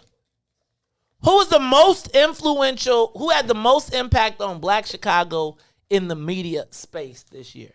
Give us a call, 872-259-7474. Todd? I'm going to go with you. I'm a pandering person. What? Well, hold on. Somebody's on the live line. Let's go to Torrance. Torrance, you're on the Maze Jackson Show. Torrance? The phone is plugged in. Did you pot it up? All right, well then you got to go back. Did you activate the call? Okay, well we're going to keep on going. So, who was the most impactful in business? In media this year? Todd, you say Maze, you're pandering. Why you say Maze? Help me understand that. Oh, got a network. People are listening. You've been on numerous television shows giving political commentary. I think you've opened something and opened some people's eyes. Why, thank you, Todd. And you give me something to do. All right, so you got him? You don't got him. All right, so let me ask you, Ruthie. Who do you say had the most impact? Who impacted Black Chicago media the most? I should say Ruthie, because you want to burn everything down. Right. Look, I'm sure Herb and two are saying the Ruthie Moore Show. No. So just knowing a little bit about the history of media, particularly within Chicago, I'm going to have to go with Maze Jackson too. You shook it up. You shook it up, sir. You told the established system, no. And that's hard to say no to something that's been established. If you know what I'm saying. Well, thank you. I'm going to say the most impactful media outlet in Chicago that impacted Black people the most is down the street. What's down the street? Yeah, like where is that? The other station.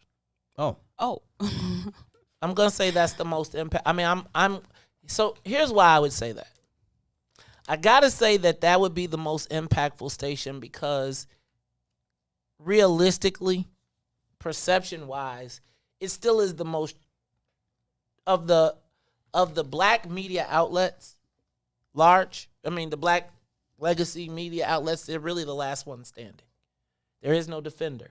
There is no Ebony Jet, even though we just saw that, right? We still got the Crusader, but I still think that white people, the establishment, when they want to sell a story or a narrative or a lie to Black people, they can go down the block. And I think it allows the maintenance of our sleep state. Of the system, huh? Maintains the status quo of the system. I think it's a protector of it, quite frankly. Are you saying that possibly things get co-opted? I'm not saying possibly. I'm saying possibly. I'm saying that they do. And I think it's important because it's hard to challenge a 40-year legacy in the terrestrial space where our most influential people are seniors, and know that they have the inherent trust. Because trust? Oh, trust. That's what I was saying earlier. We bastardize the trust of the people. I feel like I've tried not to. But when we talk about most impact, so when we come back, we're going to talk about it. Because, I would love to, I would say that we're not the most impactful. I think right now, you think about it, the mayor came and gave the story. Nobody comes to give us the true story. No one comes to give us the real spec. We got to call the Mazestradamus. So I got to say, probably still the most impactful media outlet for black people in 2020. They gave you colored Band-Aids. They gave you Juneteenth. They gave you what uprising? I got to say, that's the most, because quite frankly, I remember the last time that something like this happened, right? There was Black Friday. And after this outrage, there was really limited to nothing on the black side.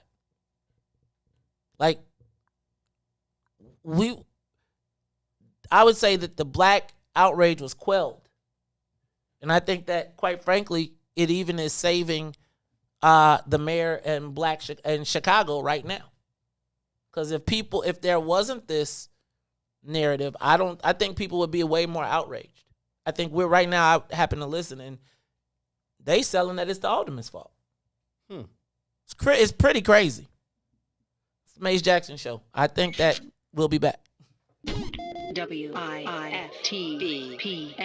Introducing your trusted source for high-quality black emojis, better known as Blackmoji. We believe black is beautiful, and that beauty should be reflected in the digital market. Now there is an app that does just that, starting with Black Greek letter organizations. Blackmoji D9 offers more than an emoji app. It is a cultural experience of black excellence. Download the app in the Apple or Google Play Store to access a specially curated catalog of emojis representing the Divine Nine. Use the emojis to celebrate Black Greek events, acknowledge current events, support social causes, and learn about esteemed Black Greek members who blaze the trail of Black history. A portion of every subscription goes toward a scholarship fund specifically for members of Black Greek letter organizations to help keep the legacy alive. Download the Blackmoji app today. For Ruthie Moore, for Todd Stroger, I am the host of the Maze Jackson Show, asking every single day, what's in it for the black people? And if you don't like it, you can still tell them Maze said, Mayor Lightfoot, man, we ain't accepting that. We ain't accepting that. Let's go. Yeah.